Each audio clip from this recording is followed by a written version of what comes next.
আমার শুরুটা 86 মানে 86 সন। আচ্ছা। তখন আমি ক্লাস 3-তে পড়ি। আচ্ছা আচ্ছা। সে সময় প্রচন্ড অনুভূতি, প্রচন্ড ভালোবাসা, পড়াশোনায় খুব ভালো করব এই একটা নেশা নিয়ে আমি প্রতিদিন স্কুলে যেতাম। আচ্ছা। স্কুল কখনো আমি বন্ধ দিতাম না। আচ্ছা। শুক্রবারের দিন ইভেন যদি স্কুল বন্ধ থাকতো তারপর একটা পাগলামি করে কেন বন্ধ থাকে এটা তখন বুঝতাম না, অনেক ছোট ছিলাম তো। তারপরেও শুক্রবারের দিন আমি সারাটা দিন স্কুলে গিয়ে বারান্দায় বসে বই পড়তাম, খুব বই পড়ুয়া ছিলাম। অদ্ভুত। কয় ভাই বোন ছিলেন আপনারা? আমরা 5 বোন 2 ভাই। মানে আপনি কি সবার বড়? না, আমি 4 নম্বর। 4 নম্বরে। ওকে। বাবা কি করতো? বাবা স্কুলের শিক্ষক ছিলেন। ওই স্কুলেরই? না, তাহলে বাবা অন্য প্রাইমারি স্কুলের প্রধান শিক্ষক ছিলেন। আচ্ছা। মা গৃহিণী ছিলেন। পড়াশোনার প্রচন্ড অনুভূতি নিয়েই আমার বড় হওয়া। 86 সনের পরে যখন 87 সনে আমি যখন ক্লাস 4-এ, তখন আমার প্রথম লেখা প্রকাশ হয় স্কুলের দেওয়ালিকাতে। কবিতাটার নাম ছিল বৈশাখ। মানে আপনি ওই সময় লেখালেখি করতেন? জি, তখন আমার প্রথম হাতে খড়ি লেখাই। আচ্ছা। মানে আপনার পরিবারের কেউ ছিল নাকি আপনি নিজে থেকে? কেউ ছিল না, এটা আমার স্কুলের ম্যাডাম মালিকা ম্যাডাম, উনি বেগম মালিকা, উনি আমাকে, আমাদের বাংলা টিচার ছিলেন, উনি আমার ভিতরে স্বপ্ন গেঁথে দিয়েছিলেন লেখার জন্য। সেই স্বপ্নটা আমাকে তাড়িত করত যে আমি একদিন বড় হয়ে লেখিও হব, লেখিকা হবেন। আচ্ছা। জি, এই স্বপ্নটা দিয়ে আমি লেখা শুরু করি। আমার বাবা এটা পছন্দ করতেন না। আর এর মাঝখানে আমি আরেকটা কথা বলিনি, সেটা হচ্ছে আমি সবসময় প্রথম স্থানে অধিকার করতাম। মানে ক্লাসে ফার্স্ট হতেন? আমি কোনোদিন সেকেন্ড হইনি আমার ক্লাসে। বাহ, বিউটিফুল। আমি যখন 88-তে যখন ক্লাস 5-এ আমি জুনিয়র বৃত্তি পরীক্ষা দিব, আমাদের ফ্যামিলিটা ছিল খুব রক্ষণশীল। সবাই বোরখা পরতো, সবাই পর্দা করত। আমার বাবা একটা প্রাইমারি স্কুলে প্রধান শিক্ষক হবার পরও আমাকে জুনিয়র বৃত্তি পরীক্ষাতে অংশগ্রহণ করতে দেয়নি। আমাদের মেয়েরা জেলা পর্যায়ের স্কুলে গিয়ে কখনোই পরীক্ষা দিতে পারবে না, এটা তার নিষেধাজ্ঞা ছিল। এই নিষেধাজ্ঞা আমি ব্যারিকেড ভঙ্গ করেও আমি যেতে পারিনি। মানে জেলা পর্যায়ে যেতে পারবে না মানে ঠিক বুঝলাম না, মানে ঘরের বাইরে হতে পারবে না? মানে আমি স্কুলে যেতে পারবো ঠিক আছে, কিন্তু আমাদের তখন পরীক্ষাগুলি চলতো হচ্ছে জেলা স্কুলে। আমাদের মানে পোপারে যে স্কুলগুলি ছিল সেখানে আমাদের কোনো মানে এই ধরনের পরীক্ষাগুলি নেওয়া হতো না। এত ছোট মেয়ে স্কুলে গেলে বা জেলা স্কুলে গেলে সমস্যাটা কোথায়? এটা আমি তখন, বাবা কি খুব রক্ষণশীল ধার্মিক প্রকৃতির ছিলেন? হ্যাঁ, ধার্মিক প্রকৃতির ছিলেন। আর এর মাঝখানে আরেকটা কথা বলেননি, সেটা হচ্ছে আমি যখন ক্লাস 5-এ তখন আমার প্রথম চোখের অসুখ ধরা পড়লো। আমি বোর্ডের লেখাগুলো কিছু দেখতাম না। আমি যখন স্যাররা আমাকে অঙ্ক করতে দিতেন আমি অঙ্ক করতে পারতাম না। ওই সময় আমার চোখে প্রথম আমার ডিফেক্ট ধরা পড়লো। আমার বাবাকে আমি বলেছিলাম আমার চোখ দেখানোর জন্য, তো বাবা বললো যে আমি যদি মেয়েকে চশমা দেই চোখে তাহলে আমার মেয়ের আর কখনো বিয়ে হবে না। এই একটা কুসংস্কার হীনমন্যতা নিয়ে সে কখনোই আমার চোখের ডাক্তারের কাছে নিয়ে যায়নি। এই অবস্থায় আমি 8ম শ্রেণী পর্যন্ত আমি দিনপাত করলাম। যখন আমি 90 সন ক্লাস 7-এ, তখন আমি আমাদের স্কুলের অ্যানুয়াল স্পোর্টসে আমি দাবাতে চ্যাম্পিয়ন হই। আমার ছোটবেলা থেকে দাবায় হাতে খড়ি আমার চাচার কাছে, চাচারা খুব ভালো দাবা খেলতেন, মামারা দাবা খেলতেন, এটা দেখে দেখে আমি শিখেছিলাম। তা আমি 7-এ যখন, তখন আমি দাবাতে চ্যাম্পিয়ন হলাম। 8ম শ্রেণীতে ওঠার পরে আমার রোল তখন 10। দাবাতে চ্যাম্পিয়ন হল মানে কোন দাবাতে, কি কম্পিটিশনে চ্যাম্পিয়ন হল? এটা অ্যানুয়াল স্পোর্টসে। স্কুলে? আচ্ছা, স্কুলে আমি চ্যাম্পিয়ন হলাম। হওয়ার পরে আমি যখন 8ম শ্রেণীতে, আমার রোল তখন 10 ক্লাসে, যেহেতু আমি মাধ্যমিক স্কুলে চলে গেছি, তখন আমি হায়ার জুনিয়র বৃত্তি পরীক্ষা দেবার জন্য একটা প্রস্তুতি নিয়েছিলাম। আমার বাবা সেটা তো অংশগ্রহণ করতে দেয়নি। এই দুইটা আমার ছোটবেলার সবচাইতে বড় কষ্ট। তারপরে আমি নিয়মিত স্কুলে যাওয়া শুরু করলাম, পড়াশোনাও করি। হঠাৎ এটা সন ছিল আগস্টের 15 তারিখ। আমার বড় চাচার বড় মেয়ে মারা গেলেন। ওই মৃত্যু বাড়িতে আমাকে দেখতে আসে। দেখতে আসার পরে বাবা পছন্দ করে, কিন্তু আমি জানতামও না যে আমার জন্য কে বা কারা আসছেন। আমি ওই দিন শুক্রবার ছিল, আমি মানে একটা বিভূতিভূষণ বন্দ্যোপাধ্যায়ের গল্পের বই পুঁই মাছা, ওটা আমি পড়ছিলাম ঘরে বসে। আমার ছোটবেলা থেকে গল্পের বই পড়ার প্রতি খুব নেশা ছিল। তো পড়তে পড়তে আমার মা আমাকে ডাক দিলেন, ডাক দেওয়ার পরে বললো যে পড়া বাদ দিয়ে তুমি এদিকে আসো। আমি গেলাম, বললো তোমাকে সাজতে হবে, পোশাক পরতে হবে। আমি বললাম কেন, আমি তো পোশাক পরেই আছি, নতুন করে কেন আমি পোশাক পরবো? বললো যেটা বলছি সেটা করো, কথার অবাধ্য হবে না। আমি তাদের কথা মতন পোশাক পরলাম এবং আমাকে কি করতে বলা হবে, কেন বলা হবে, কোথায় যেতে হবে, এই অপেক্ষায় আমি থাকলাম। তাও বইটা আমি হাত থেকে ফেলিনি, আমি আমার পড়ার টেবিলে বইটা নিয়ে বসেই আছি। ইতিমধ্যে আমার বড় বোন, যে বোনটার বিয়ে হয়ে গেছে, সেটা হচ্ছে কুমারখালীতে, ও চলে আসলো ওর হাজবেন্ড সহ। আমি এটা দেখে আরো বিস্মিত হলাম, ওর তো এখন আসার কথা না, ও কেন আসলো? ও আমাকে কিছু বলে না, শুধু হাসে। ওর হাসির অর্থ আমি তখন বুঝিনি, কারণ তখন তো আমি অনেক ছোট। কোন ক্লাসে পড়ছেন যেন? তখন ক্লাস 8-এ। ক্লাস 8-এ পড়েন, রাইট। তারপর বিকেল যখন 5টা বাজে, তখন ইতিমধ্যে 8-10 জন বেশ বয়স্ক লোক আমাদের বাড়িতে আসলেন। তাদের আসার অর্থটা আমি বুঝিনি। তখন মাসে একটা করে সিনেমা হতো, আমাদের বাড়িতে একটা সাদা কালো টেলিভিশন ছিল। আমরা সিনেমা দেখার জন্য খুব উৎসুক থাকতাম, যে মাসে তখন একটা সিনেমা হতো, মিস করতাম না। টেলিভিশনের ঘরে যখন যাব, তখন আমাদেরকে যেতে দেওয়া হয় না, এখানে যেতে হবে না, সিনেমা দেখতে হবে না। শুক্রবার ছিল না? হ্যাঁ হ্যাঁ, বিটিভিতে সিনেমা দেখাতো, জুমার নামাজের পরপরই শুরু হয়ে যেত মোটামুটি। হ্যাঁ, ওই সময় আমরা সিনেমা দেখার খুব উৎসুক ছিলাম, ছোট ছোট ভাই বোন গুলো মিলে আমরা দেখতাম। যেহেতু 8-10 বাড়িতে কোনো টেলিভিশন ছিল না, বিধে অনেক সবাই ভিড় জমাতো। গ্রামে এই সিনারিটা এখনো বোধহয় দেখা যায়, একেবারে প্রত্যন্ত গ্রামাঞ্চলে যাদের টেলিভিশন নাই তারা হয়তো এরকম করেন। তারপর আমার মা চা তৈরি করলেন, সেমাই তৈরি করলেন, ফলমূল কাটলেন, কেটে আমাকে রান্নাঘরে ডাকলেন। আমি রান্নাঘরে গেলাম, সেগুলো ট্রেতে সাজিয়ে আমাকে আমাদের বসার ঘরে নিয়ে যাওয়া হলো। আমাকে চেয়ারে বসতে বললেন, আমি বসলাম। আমার নাম জিজ্ঞাসা করলো, কোন ক্লাসে পড়ি, ঠিকানা লিখতে বললো, ঠিকানা লিখলাম। লেখার পরে ঘন্টাখানেক তাদের সামনে আমি পুতুলের মতো বসে থেকে আমি উঠে চলে আসলাম। চলে আসার পর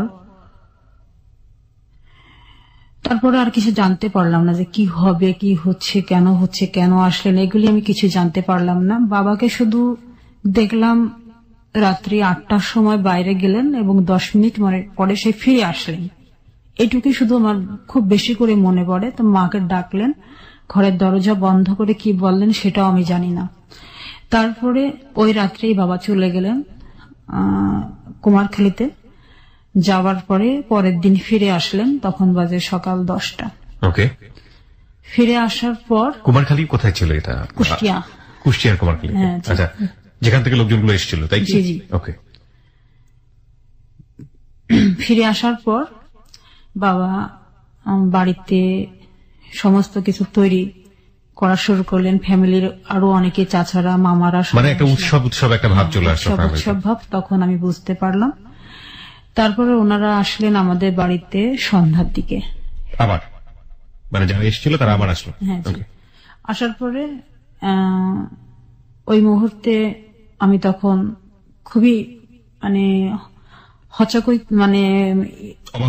হতবাক হয়ে গেলাম। এর মাঝখানে আমার আরেকটা কথা মনে পড়লো, সেটা হচ্ছে আমার ছোট মামা তখন বুয়েটের স্টুডেন্ট। মামা তখন ঢাকাতেই থাকতেন। মামা বাড়িতে ফিরলেন, এটা ছিল জুলাই মাস। ওই সময় মামা আমার রেজাল্ট দেখলেন, যে তোর রেজাল্ট কেমন। আমি বললাম যে মামা, আমি 777 মার্কস পেয়েছি এবার, তবে আমি বৃত্তি পরীক্ষা দিব। তো মামা আমাকে বৃত্তি ফিস 80 টাকা সহ আমাকে 500 টাকা হাতে তুলে দিলেন ওই মুহূর্তে। বললেন যে তুমি বৃত্তি গাইড এগুলি সব কিনবে এবং পরীক্ষা ভালো করে দিবে, এসএসসির পরে আমি তোমাকে ঢাকা নিয়ে যাব। আচ্ছা। মামা সেই স্বপ্নটা আমার বুকের মধ্যে শুধু স্বপ্নই হয়ে রইল। মানে ওই সময়টাতে আপনি স্বপ্ন দেখছিলেন? যখন আপনার বাড়িতে লোকজনের আনাগোনা হচ্ছে, আমার স্বপ্নটাকে সেখানে মৃত্যু দেওয়া হলো আর কি। এই মৃত্যুটার কথা আমার হয়তো শেষ দিন পর্যন্ত আমি ভুলবো না। আচ্ছা, শুনি আমরা স্টোরিটা। তারপরে এইভাবে মামা চলে গেলেন ঢাকাতে। আবার আমাকে খুব সাহস দিলেন, বাহবা দিলেন, যে তুমি রেজাল্ট অনেক ভালো করছো, আরো ভালো করতে হবে, আশা করি তুমি অনেক ভালো করবে। বাবার এই সিদ্ধান্তটা উনি জানতেন না, যেহেতু উনি জুলাই মাসে এসেছিলেন আর আমার আমার এই ঘটনাটা ঘটলো হচ্ছে সেপ্টেম্বরে। তারপরে সেপ্টেম্বর ওনারা এসে আবার ফিরে গেলেন। ফিরে যাওয়ার পরে অক্টোবর মাসের 25 তারিখে, ওই দিন ছিল শুক্রবার, বিকেল 4টার দিকে আমাদের বাড়িতে আবারও নতুন করে 8-10 জন আসলেন, বেশ অভিভাবক টাইপের, অভিভাবকরা আসলেন আর কি। আসার পর ওনারা আবার নতুন করে আমাকে দেখলেন। দেখার পরে ওনারা আমাকে পছন্দ করলেন। পছন্দ করার পরে ফিরে গেলেন। ফিরে যাওয়ার পরে বাবাকেও আবার যেতে বললেন। বাবা ওই রাত্রি 10টার সময় চলে গেলেন কুষ্টিয়ার কুমারখালীতে। তারপরে রাত্রি 2টার দিকে বাবা ফিরে আসলেন। ফিরে আসার পর পরের দিন থেকে উৎসব একটা শুরু হলো বাড়িতে। সেই উৎসবের অর্থ আমি তখনও বুঝি। আমার ফুপুরা, আমার বোন, আমার চাচারা সবাই একসাথে হলেন বাড়িতে। হওয়ার পর আমাকে শুধু একটা ঘরের মধ্যেই থাকতে বলা হচ্ছে বারবার। বাইরে বেরোলেই আমার প্রতি রাগারাগি করা শুরু করলেন, তুমি কেন বাইরে এত বেরোচ্ছ। আমি ঘরের মধ্যেই তখন কি করব, আমার তো কিছু করা ছিল না, আমি কোনো কাজও করতে পারতেছি না, পড়তে পারতেছি না। তখন আমি আবার গল্পের বই, বনফল নামে একটা গল্পের বই, ওইটা নিয়ে আমি বসে পড়লাম। বসে পড়ে আমি পড়া শুরু করলাম। তো আপনার তো ভাই বোন ছিল, তাদের সঙ্গে কি কোনো ভালো সম্পর্ক ছিল না? তারা তো কেউ এসে আপনাকে টাচ দেওয়ার কথা যে তোমার এরকম একটা কিছু হতে যাচ্ছে? আমার যে ভাই বোনগুলো ছিল ওরা তো, আমার বয়স 13 বছর, আর আমার ছোট যেগুলো ছিল এগুলো তো আরো ছোট। আর বড় যেগুলো ছিল সেগুলো বিয়ে হয়ে গেছে? বড় বলতে আমার বড় ভাইটা বড়, আর আমার ইমিডিয়েটলি যে বোনটা সেটা হচ্ছে ওর বিয়ে হয়েছে, আর আমার উপরে একটা ভাই ছিল সেটা মারা গেছে। এই কারণে আমি এখন 3 নম্বরে পড়ি, আমি 4 নম্বরে ছিলাম আর কি। যাই হোক, এইভাবে বই পড়ছিলেন? হ্যাঁ, বই পড়ছিলাম। তারপরে আমাকে সন্ধ্যার দিকে নিয়ে গেলেন গোসল করাতে। গোসল করালো, হলুদ মাখালো। তখন বুঝতে পারলাম আমি তখন হতবাক হলাম যে এটা কেন। আমি আর তখন কিছু বলার মতো। আপনি তখনও কি জানতেন যে কার সঙ্গে বিয়ে হচ্ছে বা কি অবস্থা? জানতাম না যে কার সাথে আমার বিয়ে হচ্ছে, এটা আমি জানতাম না, আমাকে দেখানো হয়নি। ওকে। তারপরে গুটি গুটি করে রাত্রি সময়টা পেরিয়ে মধ্যরাত্রিতে আসলো। আসার পরে প্রায় 2টা বাজে, ওই সময় আমাদের বাড়িতে কাজী আসলেন। কাজী আসার পরে আমাকে একটা রুমে বসিয়ে শুধু সিগনেচার করতে বলা হলো যে এই যে বইটা থাকে ওই বইটাতে সিগনেচার করা হলো যে তুমি এখানে সিগনেচার করো। সিগনেচার করে নিয়ে গেলেন। নিয়ে যাওয়ার পরে আপনি সিগনেচার করে ফেললেন? হ্যাঁ, আমি করে ফেললাম। আমি লেখা পড়া এগুলিতে খুব উস্তাদ, আমি এটা বুঝি নাই, দেখি নাই যেটা কি জিনিস। একটা ওই যে বিয়ের যে ভলিউমটা থাকে ওটাতে সিগনেচার করতে বললেন, আমি সিগনেচার করলাম। তারপরে নিয়ে চলে গেলেন। চলে যাওয়ার পরে আমাকে নতুন শাড়ি পরানো হলো। হওয়ার পরে আমাকে তখন কবুল বলানোর জন্য বারবার আমাকে খুব তাগিদ দেওয়া লাগলো। আমি কিন্তু বলতেছিলাম না যে আমি বিয়ে করব না। আমার বাবা আমাকে ঠাস করে একটা চড় দিয়ে দিলেন, তখন আমি বলতে বাধ্য হলাম। তারপরে এইভাবে আমার বিয়েটা হয়ে যায়। রাত্রিটা পার হবার পরে সকালবেলা আমাদেরকে বিদায় দিল। বিদায়ের মুহূর্তে আমি শুধু এক নজর দেখেছিলাম, কিন্তু কথা তো তখন বলতে পারি না, কথা বলার কথাও না। যে যাহাকে আমি চিনি না তার সাথে আমি কেন কথা বলবো। আমাদের গাড়িতে তুললেন, নিয়ে গেলেন। আমার নানি আমার সাথে গেলেন। আমার নানি তখন বেশ শরীরের দিক থেকে তার বাঁধন ভালোই ছিল। যাওয়ার পর দুপুরের দিকে আমার শ্বশুর বাড়িতে আমি যতদূর বুঝতে পারছি যে তখন পর্যন্ত আপনি ভালোভাবে জানেন না যে আপনার বর আসলে কে। এক নজর যাকে দেখলেন উনি আপনার বর? হ্যাঁ, আমি বরের বেশে আছে, এইটুকুই আপনি দেখলেন। মানে মানুষটা কে কি কিছু জানেন না আপনি? তখন কথাও হয়নি আপনার সঙ্গে? কথাও হয়নি আমার সাথে। ওকে। তারপরে আমি যখন ওদের বাড়িতে গেলাম, যাওয়ার পর আমাকে উঠানে বসালো। বসানোর পর গ্রামের অনেক মানুষ দেখতে আসলেন, দেখলেন, চলে গেলেন। সন্ধ্যা পর্যন্ত ওদের বাড়িতে অনেক উৎসব আমেজ চলছে, যে নতুন বোন এসছে, ছোট ছেলের বউ। আমার শাশুড়িও খুব আমাকে দেখে খুব পছন্দ করছেন, উনি বুকে আমাকে জড়িয়ে ধরলেন। কেউ কারোর সাথে পরিচয় করিয়ে দিচ্ছে না যেটা তোমার শাশুড়ি হয়? আমার শাশুড়ির পরিচয় করিয়ে দিলেন। ওই সময় আমি চিনলাম যেটা আমার শাশুড়ি। আর আমার ননদ ছিল 9 জন। 9 জন ননদ সেই সময় উপস্থিত ছিলেন। 9 জন ননদ আসলেন।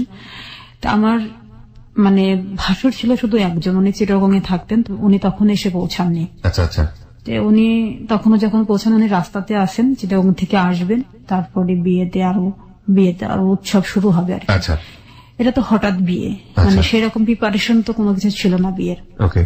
তো গ্রামে গিয়ে আপনি কি দেখলেন? আপনি তো একটা বাড়ির মধ্যে ছিলেন, ওদের বাড়ি ঘর এগুলো কেমন, কি দেখলেন? ওদের বাড়ি ঘর অনেক বড়, কারণ এখানে একটু বলে নি যে আমার শ্বশুরদের চা বাগান ছিল, খাগড়াছড়ি আব্দুল জব্বার চা বাগান, ওনারা ওই চা বাগানের মালিক, এবং অনেক বনিদি, আসলে এদের অনেক টাকা পয়সা জৌলুস অনেক কিছুই ছিল।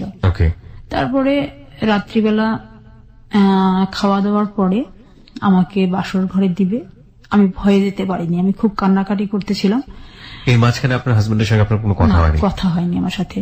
উনি আমাকে রেখেই উনি ওনার এয়ারগান নিয়ে উনি বেরিয়ে গেছেন ঘর থেকে। এয়ারগান নিয়ে? আচ্ছা। উনি খুব পাখির নেশা ছিল, পাখি শিকারের। আমি শুনলাম আর কি যে ও তো এয়ারগান নিয়ে বেরিয়ে গেছে। সবাই বলছে বউকে দেখছি, বরকে একসাথে দেখবো, এরকম অনেকেই বলছিল।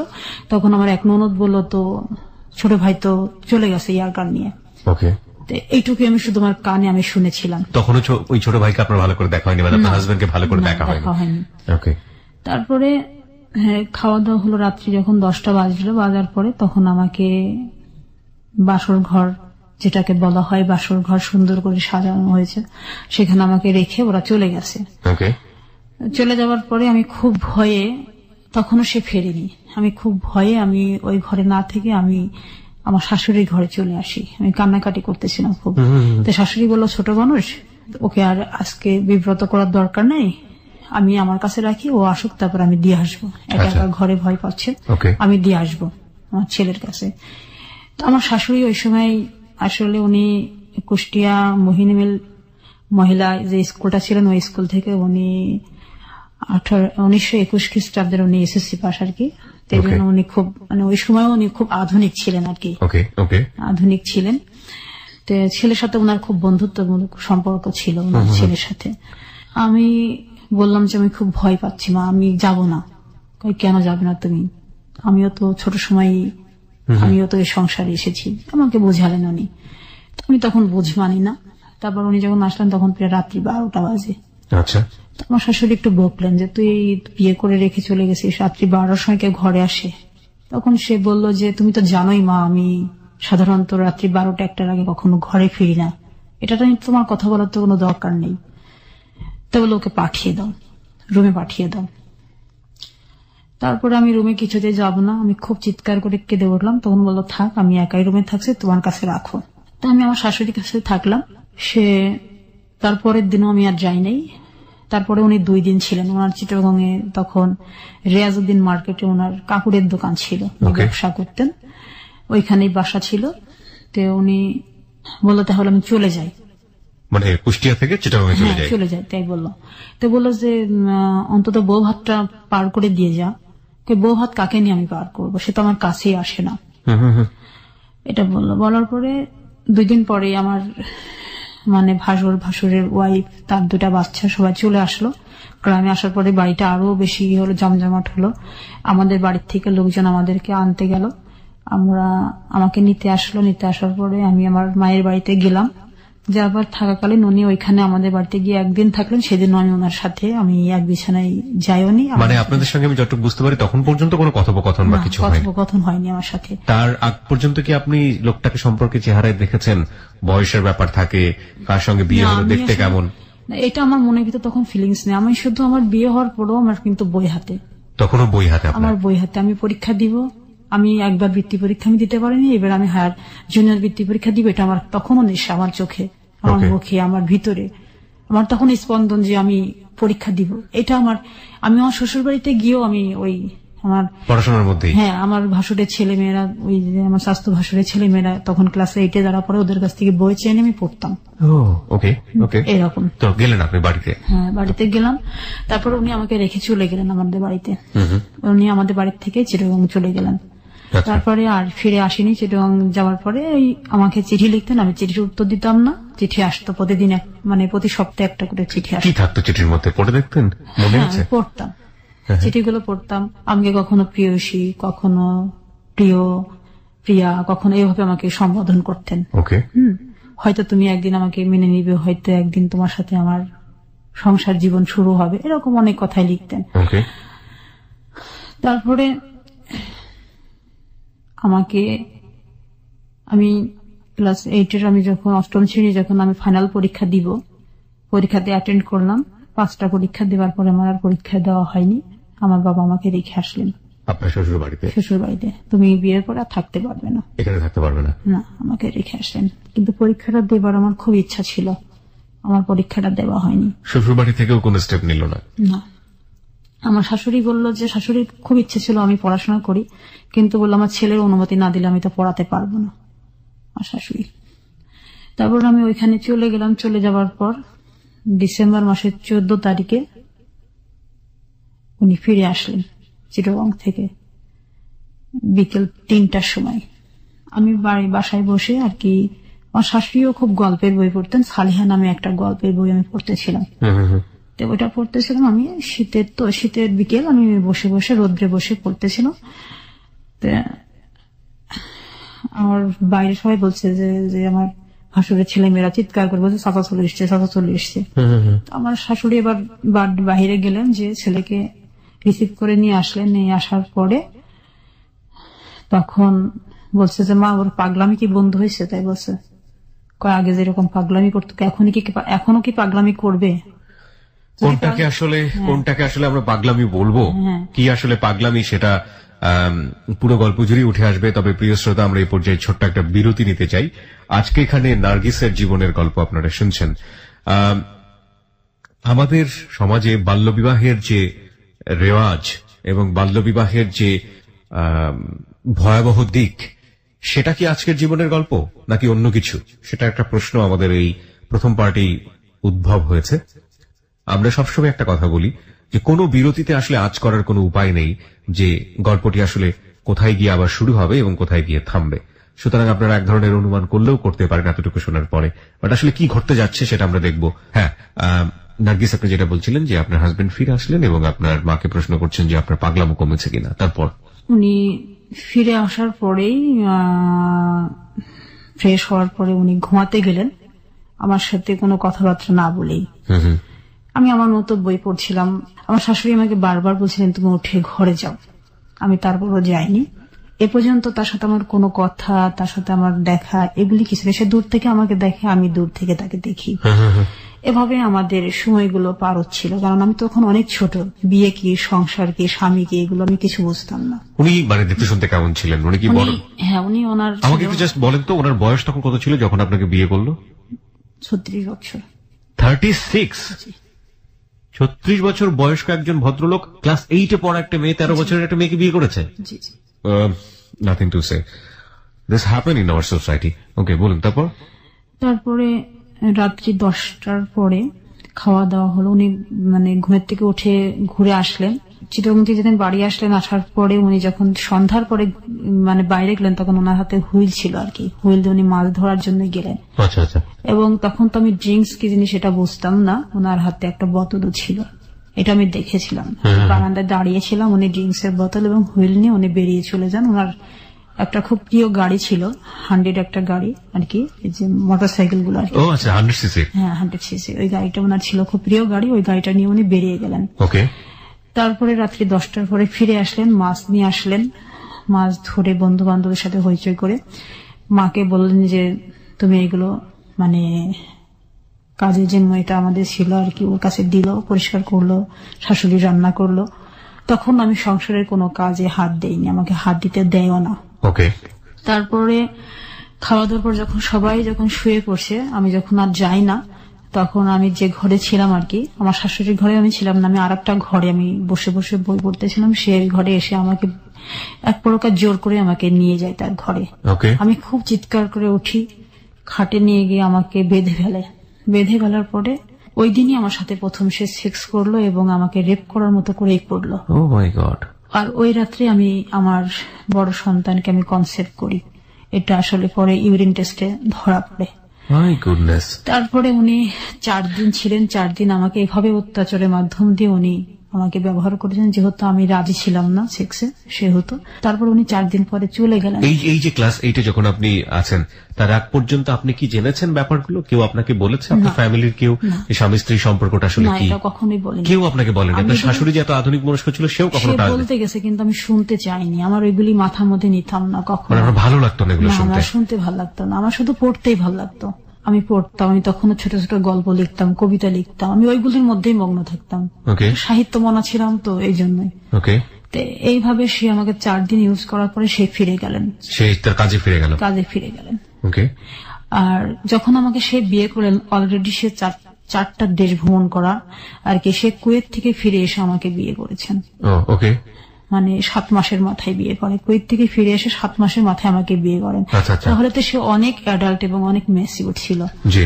যে এই কারণে তার তো এক্সপেরিয়েন্স থাকা স্বাভাবিক। এক্সপেরিয়েন্স থাকা স্বাভাবিক। তারপরে আমি পরের মাসে আমি যখন আমার বমি হওয়া শুরু হলো, তখন আমি বুঝি না যে আমার কেন এরকম হচ্ছে। আমি শাশুড়িকে বললাম, শাশুড়ি খুব খুশি।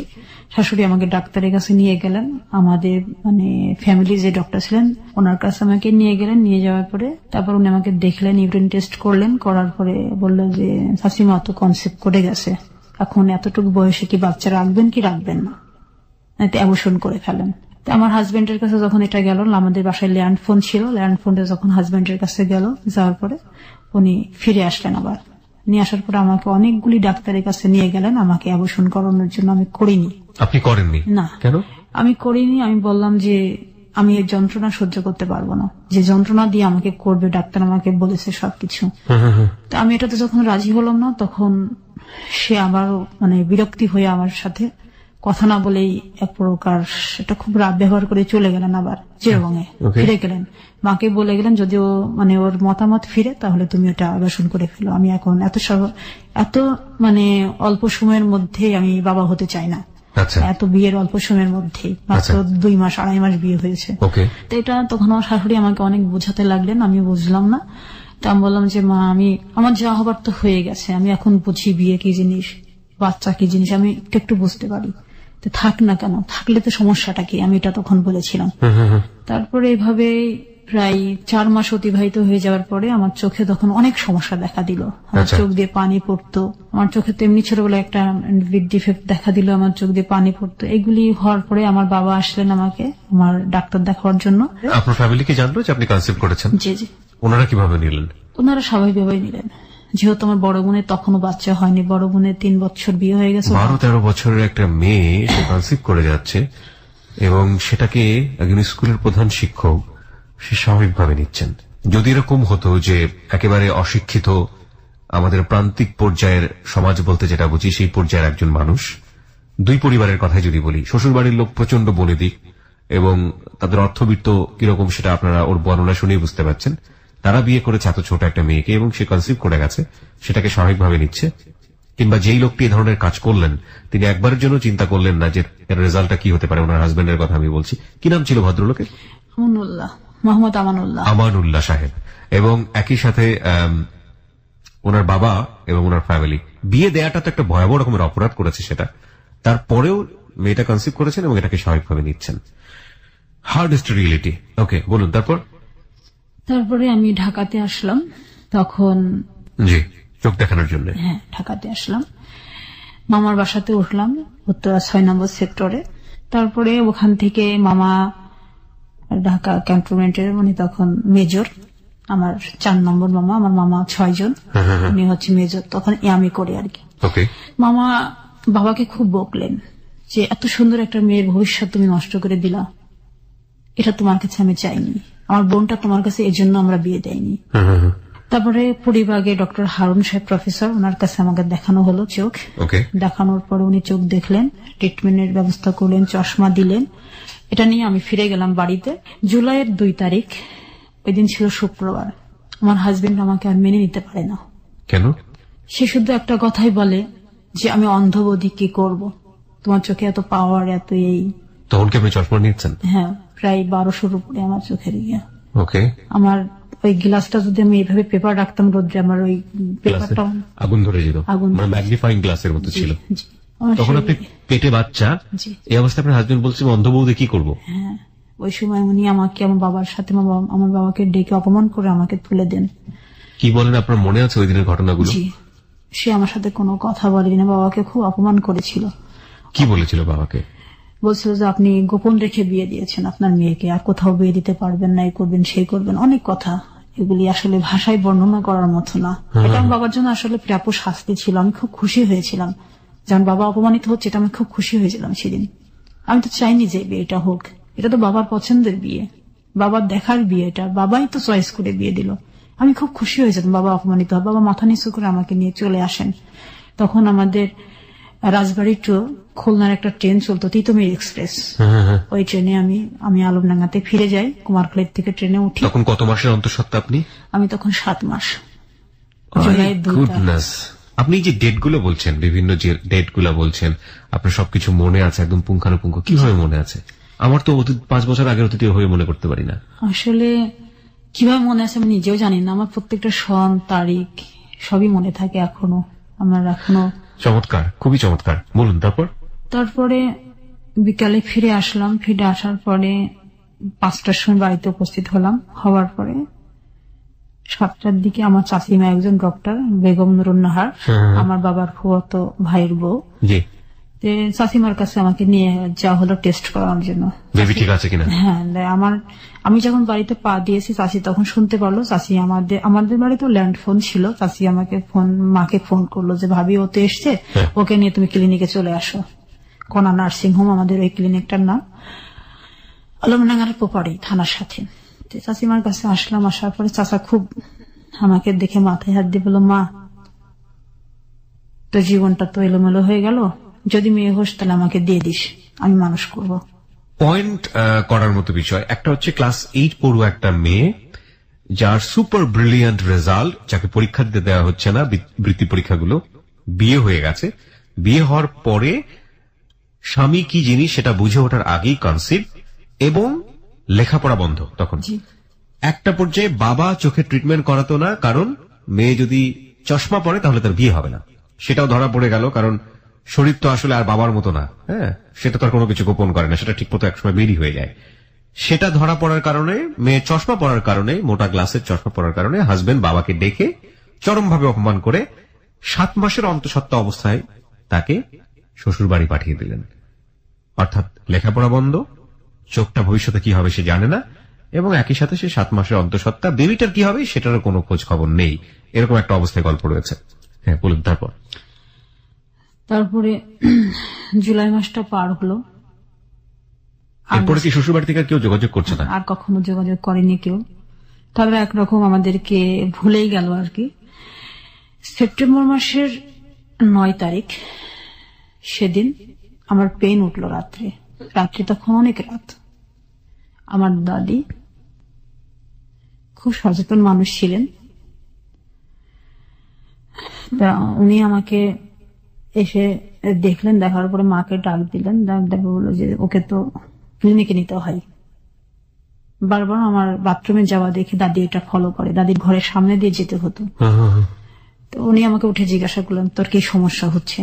আমার দাদি কেমন যেন লাগছে, পেটের ভিতরে চিনচিন করে। তো উনি অনেক ডেলিভারি নিজেই করেছেন ওনার জীবনে। তো উনি আমার জরায়ুতে হাতে গ্লাস তো বাড়িতে সবসময় থাকতো। দাদি আবার হাতে গ্লাস পরে আমার ওই পজিশনটা দেখলেন। দেখার পরে বললো যে মনে হচ্ছে যে কাল পরশুর মধ্যে এটা হবে, তারপর বৌমার কাছে নিয়ে যাই। আচ্ছা, ডাক্তারের কাছে নিয়ে যাই। হ্যাঁ, তাই বললো। তারপরে ওই রাত্রেই আমরা ক্লিনিকে চলে গেলাম। চাচি উপর থেকে, বাসা উপরে ছিল, উপর থেকে নিচে আসলেন। আসার পরে বললো যে মাকে বললো যে ভাবি এখনো হয়নি, এটা এরকম হতে পারে এই স্টেপে, এরকম সময় এরকম সিচুয়েশন গুলি হয়। তারপর একটা আল্ট্রাসাউন্ড করে আমি দেখি। পরের দিন আল্ট্রাসাউন্ড করলো। করার পরে আমাকে সেলাইন দিয়ে ফেলে রাখলো আর কি। বললো যে বাসায় যাওয়ার দরকার নেই, এখানেই থাক। আচ্ছা, ক্লিনিকেই থাক। 10 তারিখ পার হলো, 11 তারিখ পার হলো। 11 তারিখ থেকে আমার ব্যথা বন্ধ হয়ে গেল। আমার কোনো আর ব্যথা নেই। এদিকে ডেলিভারি হওয়ার সম্ভাবনা বন্ধ হয়ে গেল। আমার শরীর আর রেসপন্স করে না। 12 তারিখ দুপুর পর্যন্ত চাচিমা অনেক ওয়েট করলেন যে দেখি কি হয়।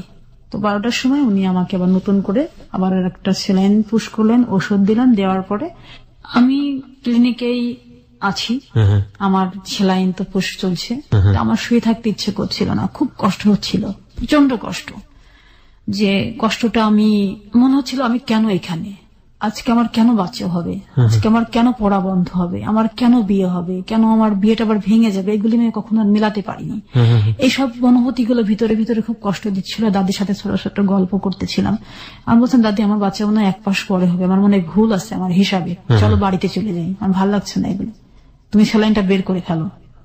বলতো তুই ওয়েট কর না, ওয়েট কর। আমি তখন বললাম আমি আর শুয়ে থাকতে পারবো না, একটা নার্সকে ডাক দাও, যেহেতু আমাদের ক্লিনিক, আমাদের এটা একটা পাওয়ার আছে, একটা নার্সকে ডাক দাও, ওই স্যালাইনের এটা নিয়ে ঘুরবে আমার পিছন পিছন, আমি একটু হাঁটবো। আচ্ছা আচ্ছা। আমি আর শুয়ে থাকতে পারছি না, আমি বেডে আর শোবো না, আমি আজকে 2 দিন বেডে শোয়া, আমার খুব কষ্ট হচ্ছে বেডে শুতে। তখন একটা নার্স আসলো, আসার পরে ওটা নিয়ে আমি বিভিন্ন রোগীদের দেখে বেড়াতে লাগলাম, আর বাচ্চা যাদের হয়েছে, বাচ্চা যাদের হবে, এরকম রোগী অনেক আছে। আমি তখনও হাজবেন্ডের কোনো খোঁজ খবর নেই? না, খোঁজ খবর নেই। আচ্ছা। তারপর আমি দেখতে দেখতে আমার মেডিসিন যেগুলো, মানে আরো পাওয়ারফুল মেডিসিন, যাতে সিজার করে যাতে না লাগে, চাচি এই ব্যবস্থাই করেছেন আর কি। যেহেতু বয়স্ক হাজবেন্ড, চাচিমা এগুলি সব বুঝে, সে আমার মাকে বলছে যে বয়স্ক হাজবেন্ড যদি সিজার করা হয় হয়তো নাও মানতে পারে, হ্যাঁ, আর সিজার করলে তো একটা সমস্যা থেকে যায়, সেলাইয়ের একটা সমস্যা থেকে যায়, অনেক কাজের একটা সমস্যা থাকে। বললো আমি নর্মাল যতক্ষণ হবে না ততক্ষণ আমি ডেলিভারি করব, কিন্তু আমার সেপ্টেম্বরের 13 তারিখে আমার আসলে ডেট ছিল বাচ্চা ডেলিভারি হবার, এটা 12 তারিখের ঘটনা। কি পরিমাণ ভয়াবহ রূঢ় আইএমএ জাহিলিয়া যুগে আমরা বসবাস করি। একটা মেয়ে বাঁচবে কিনা সেটার কোনো খোঁজ খবর নেই, ওই মেয়েটা ডেলিভারি কিভাবে হবে এবং হাজবেন্ড সেটা মানবে কিনা সেটা নিয়ে চিন্তা ভাবনা। এবং যে হাজবেন্ড 7 মাসের পরে শুধু চোখের সমস্যার কারণে বাবা বাড়ি পাঠিয়ে দিয়েছে এবং একবারের জন্য খোঁজ খবরও নেয়নি, তার বাচ্চাটারও খোঁজ খবর নেয়নি, এবং সে হাজবেন্ডের জন্য চিন্তা করছে এই মেয়েটার, যে মেয়েটা ডেলিভারি হতে গিয়ে মারা পর্যন্ত যেতে পারে। মানে বর্ণনাতীত, মানে এগুলো আসলে বর্ণনা করতে গেলে নিজের ভেতরের যে মানে ক্ষুব্ধ যে মানে রূঢ় যে আচরণ, আসলে রেডিওতে বসে কন্ট্রোল করা খুব ডিফিকাল্ট হয়ে যায়, যে কারণে কিছু বলছি না আসলে।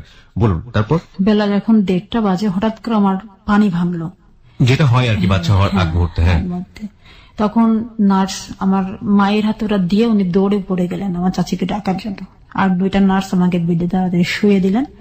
শুয়ে দেওয়ার পর চাচিমা এসে খুব বকাবকি শুরু করলেন, তোমাকে না বলছি এই মুহূর্তে হাঁটবে না, এখন শুয়ে থাকতে হবে বেশি, তুমি কেন হাঁটাহাঁটি শুরু করলে, এখন যদি অন্য কিছু হয় তাহলে আমি কি করব, বাচ্চাটা মরে গেল আমার কোনো সমস্যা নেই, কিন্তু তোমাকে তো বাঁচাতে হবে। চাচিমা এইভাবে আর কি রাগ করে উঠলেন। উনি তো আমাদের ফ্যামিলির এইগুলি তো মানতেই পারছেন না, উনি তো নওগাঁর মেয়ে ছিলেন, উনি অনেক মানে যুদ্ধ করে উনি ডাক্তার হয়েছিলেন, ওনার জীবনের হিস্টোরিটা আমার চেয়ে আরো বেশি করুন আমার চাচিমার, এই কারণে উনি মানতে পারছেন না। আমার মেয়ে 2:30টার দিকে হলো, আমার মেয়ের কোনো ভিতরে মানে স্পন্দন ছিল না, মেয়ে হলো ফার্স্ট, জি, ওকে, স্পন্দন ছিল না আমার মেয়ের কোনো কান্না নেই, শ্বাস নেয় না, কিচ্ছু নেয় না। আমি শুধু দেখলাম চোখ মেলেন, চাচিমা মানে পা দুটোর ধরে শুধু থাকলাচ্ছে বাচ্চাটাকে, শুধু কান্না করার চেষ্টা করাচ্ছে। যখন আর কাঁদলো না, একটু কেঁদে ওঠার পর পরে ওনাকে মানে সিলিন্ডার দিল, সিলিন্ডারে নাকে দিয়ে ওকে একটা বেবি কডে দিয়ে ওকে বাইরে দিয়ে দিল। তারপরে অক্সিজেনের সিলিন্ডার দিয়ে ওনাকে বাইরে দিয়ে দিল আর কি, বাচ্চাটাকে, হ্যাঁ, বাইরে দিয়ে দিল চাচিমা। তারপরে আমার যেটুকু ট্রিটমেন্ট করার দরকার করে উনিও বাচ্চাটাকে দেখাশোনা করার জন্য বেরিয়ে গেলেন। তারপর মা আমাকে শুধু বললো অনেক সুন্দর মেয়ে হয়েছে, তাই বললো। আপনার মা? হ্যাঁ। আমার মেয়ের ওজন তখন 4.5 পাউন্ড। আচ্ছা, 4.5 পাউন্ডের একটা মেয়ে আমি আমার শরীর থেকে বের করলাম, এই অনুভূতিটা অনেক, এটা ইট কান্ট বি এক্সপ্লেইন, এটা আসলে মা হওয়ার অনুভূতিটা আসলে এক্সপ্লেইন করা যায় না। তারপরে রাত্রি 10টার দিকে আমরা ক্লিনিক থেকে বাড়িতে গেলাম। আচ্ছা, চাচিমা বললো এখন বাড়িতে যেতে। বাচ্চাটাকে কোলে নিয়ে চলে গেলেন? আমার মায়ের কোলে ছিল। আপনি তখনও নেননি? আমি কোলে তখনও নেয়নি।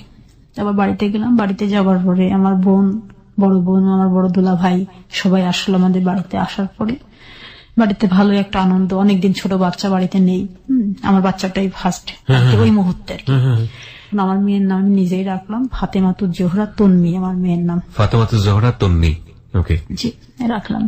পরের দিন সকালে আমার বড় চাচার মেজো ছেলে আর কি, আমার মেজো ভাই, উনি ফ্যামিলির মানে সমস্ত কিছু কাজগুলোর মধ্যে উনি বেশি ইনভলভ থাকতেন। আচ্ছা, ওনার হাতে মাছ মিষ্টি এগুলো দিয়ে আমার শ্বশুর বাড়িতে পাঠালেন খবর দিয়ে যে মেয়ে হয়েছে, খবর নিয়ে তুমি যাও।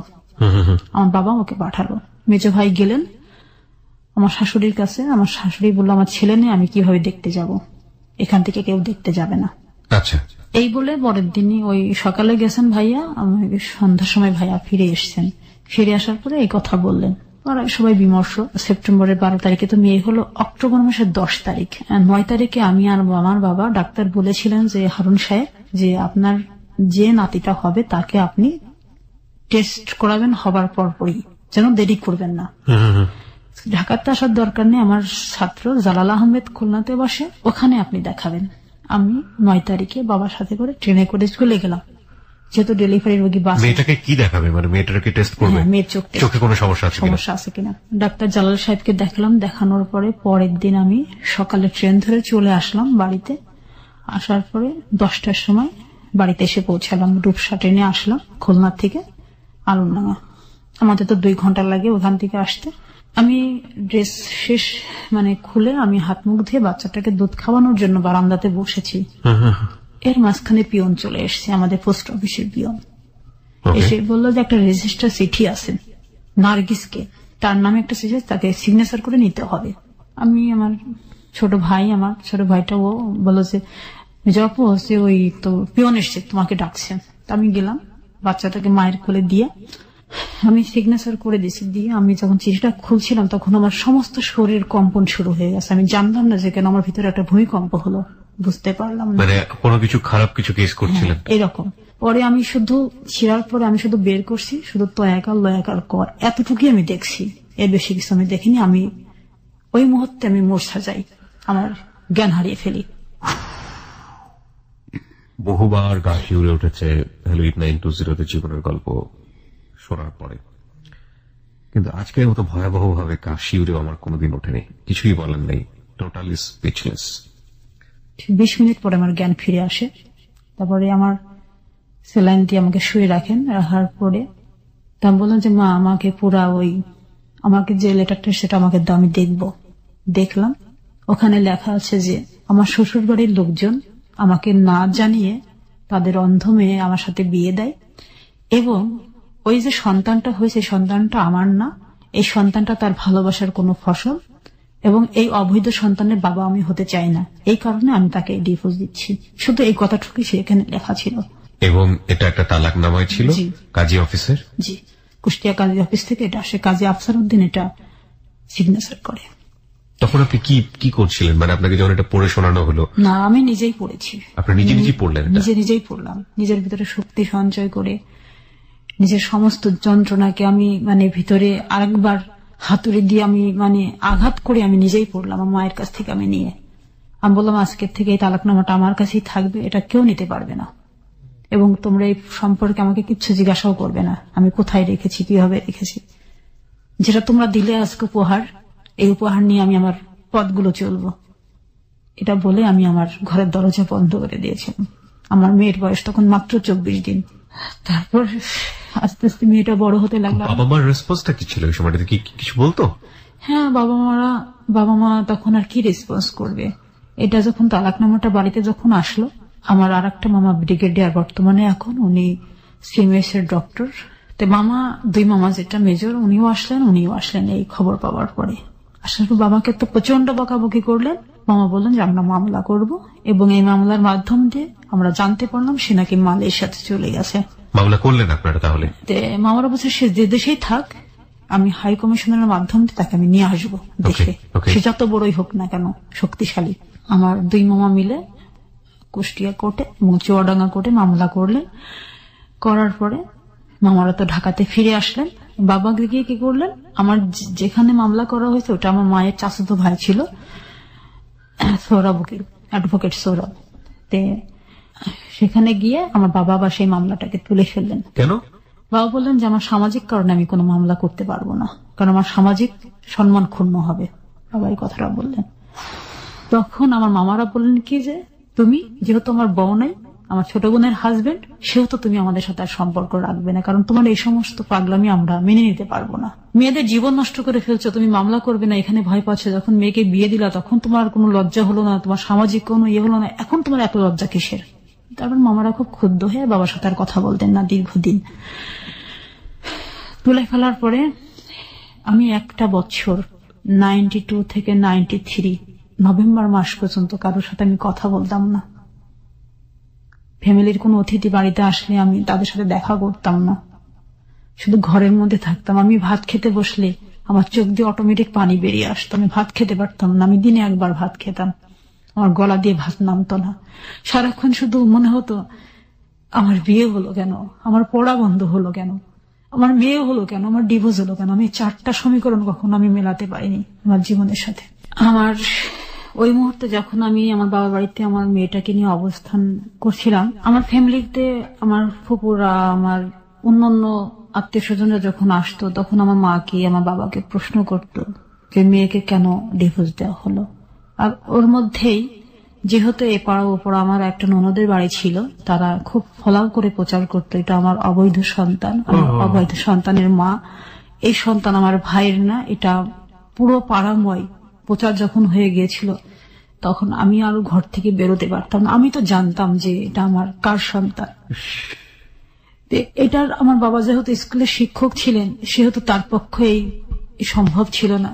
সে আমাকে এসে বকাবকি করত, বলতো তুমি যোগ্য মেয়ে নও, তুমি সংসারী মেয়ে নও, তুমি সংসার করতে পারলে না, তোমাকে মরতে হবে। আমার হাতে কখনো বিষ তুলে দিত, কখনো দড়ি তুলে দিত গলায় দড়ি দেবার জন্য।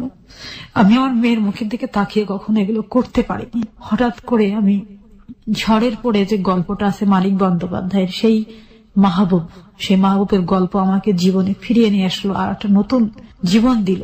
আমি চিন্তা করলাম সেই মাহবুবকে কত প্রচন্ড অত্যাচারের মধ্য দিয়ে মাহবুবকে সে ঝড়ের সাথে প্রতিযোগিতা করে ওকে মুদির দোকানের জিনিসগুলো টানতে হতো। তারপরে আমি আমার বই তুলে নিলাম হাতে। আমার মেজমামা ছিলেন যশোর শিক্ষা বোর্ডের শিক্ষা কমিশন মহিউদ্দিন কেরু, মামার কাছে আমি গেলাম যশোরে। মামা আমি পরীক্ষা দিব, আমার পরীক্ষা দেওয়ার ব্যবস্থা করে দিন। 94 সালেরই ক্যান্ডিডেট ছিলাম, আমার 90 কখনো পড়া হয়নি। মামা বললো যে তুমি 95 সালে পরীক্ষা দাও, তুমি পারবে। আমি বললাম না মামা, আমি যে সালের আমি পরীক্ষার্থী ছিলাম আমি সেই সালেই পরীক্ষা দিব, আমি দেখিয়ে দিতে চাই যে আমিও পারি। আমি ডিসেম্বর মাসের 1 তারিখ থেকে আমি পড়া শুরু করলাম।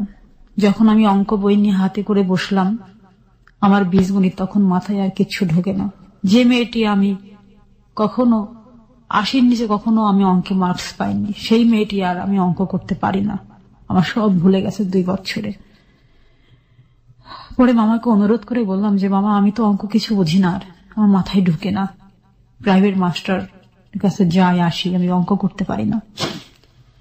অঙ্ক যখন করতাম তখন আমার সবকিছু ওই 2 বছরে যে গত 3 বছরে যে 91 থেকে যে 93 লাস্ট পর্যন্ত ঘটনাগুলি আমার ভেসে আসতো, আমি পারতাম না, কোনোদিন কনসেন্ট্রেট করতে পারতেন না। পরে মামা আমাকে কি করলেন, 135টা পাটিগণিত অঙ্ক আমাকে করে দিলেন, নোট করে দিলেন, আর 5টা সম্পাদ্য। উপবাদ্য আমার মাথায় ঢুকতো না। এই 40টা আইটেম আমি মুখস্থ করেছিলাম A to Z। আমি প্রতিদিন লিখতাম, লিখে যথারীতি আমার পরীক্ষা শুরু হলো মে মাসের 2 তারিখ 1994 সাল। তার আগের দিন ছিল মেয়েদিন, চুয়াডাঙ্গা গভর্নমেন্ট স্কুল বালিকা বিদ্যালয় থেকে আমি প্রাইভেট পরীক্ষা দিলাম, এসএসসি পরীক্ষা। আগস্টের 2 তারিখ শুক্রবারের রেজাল্ট বের হলো, আমি 2nd ক্লাস পেলাম। দিস ইজ রিয়েলি অ্যামেজিং যে প্রত্যেকটা ডেট আপনি সবকিছু মনে রেখেছেন কিভাবে কিভাবে। It's very interesting. ওকে, তারপরে আমার মার্কশিট আসলো, মার্কশিট আমি দেখলাম অঙ্কে আমি 35 পেয়েছি, ইংরেজিতে 66 মার্কস পেয়েছি, 70 মার্কের আনসার দিয়ে ইংরেজিতে ভালো করেছি। সব সাবজেক্টে আমার ছিল, আমার মোট মার্কস হয়েছিল 570। 30 মার্কের জন্য আমি ফার্স্ট ডিভিশন পাননি। আপনার মেয়ের বয়স তখন কত? আমার মেয়ের বয়স তখন মাত্র 2 বছর। কলেজে আমি ভর্তি হলাম, আলমডাঙ্গা ডিগ্রি কলেজ, মানবিক বিভাগে। আমি একটা বছর খুব ভালোভাবে আমার কলেজের জীবনটাতে আমি এনজয় করলাম, পড়াশোনা করছি খুব ভালোভাবে, যে আমার ওইটা আমি পুষিয়ে নিব, আমি এবার স্টার মার্কস পেয়ে আমি উত্তীর্ণ হতে চাই। এই সময়টাতে পরিবার থেকে বাধা আসতো না? কারণ ওই যে বাবা তো আপনাকে বৃত্তি পরীক্ষা দিতে দিত না। না, ওই সময় মামারা খুব গালাগালিজ করার পরে চাচাদের উদ্দীপনে আমি আবার পড়াশোনা শুরু করি, তখন বাবা মেনে নিতে বাধ্য হয়। আচ্ছা, তারপরে আমার মেয়েটাকে আমার বাবা মা খুব যত্নে পালন করতে লাগলো, যেহেতু তাদের প্রথম নাতি। তারা খুব ভালোবাসতো আমার মেয়েকে, আমার মেয়েকে কোনোদিন কষ্ট দেয়নি। ওকে।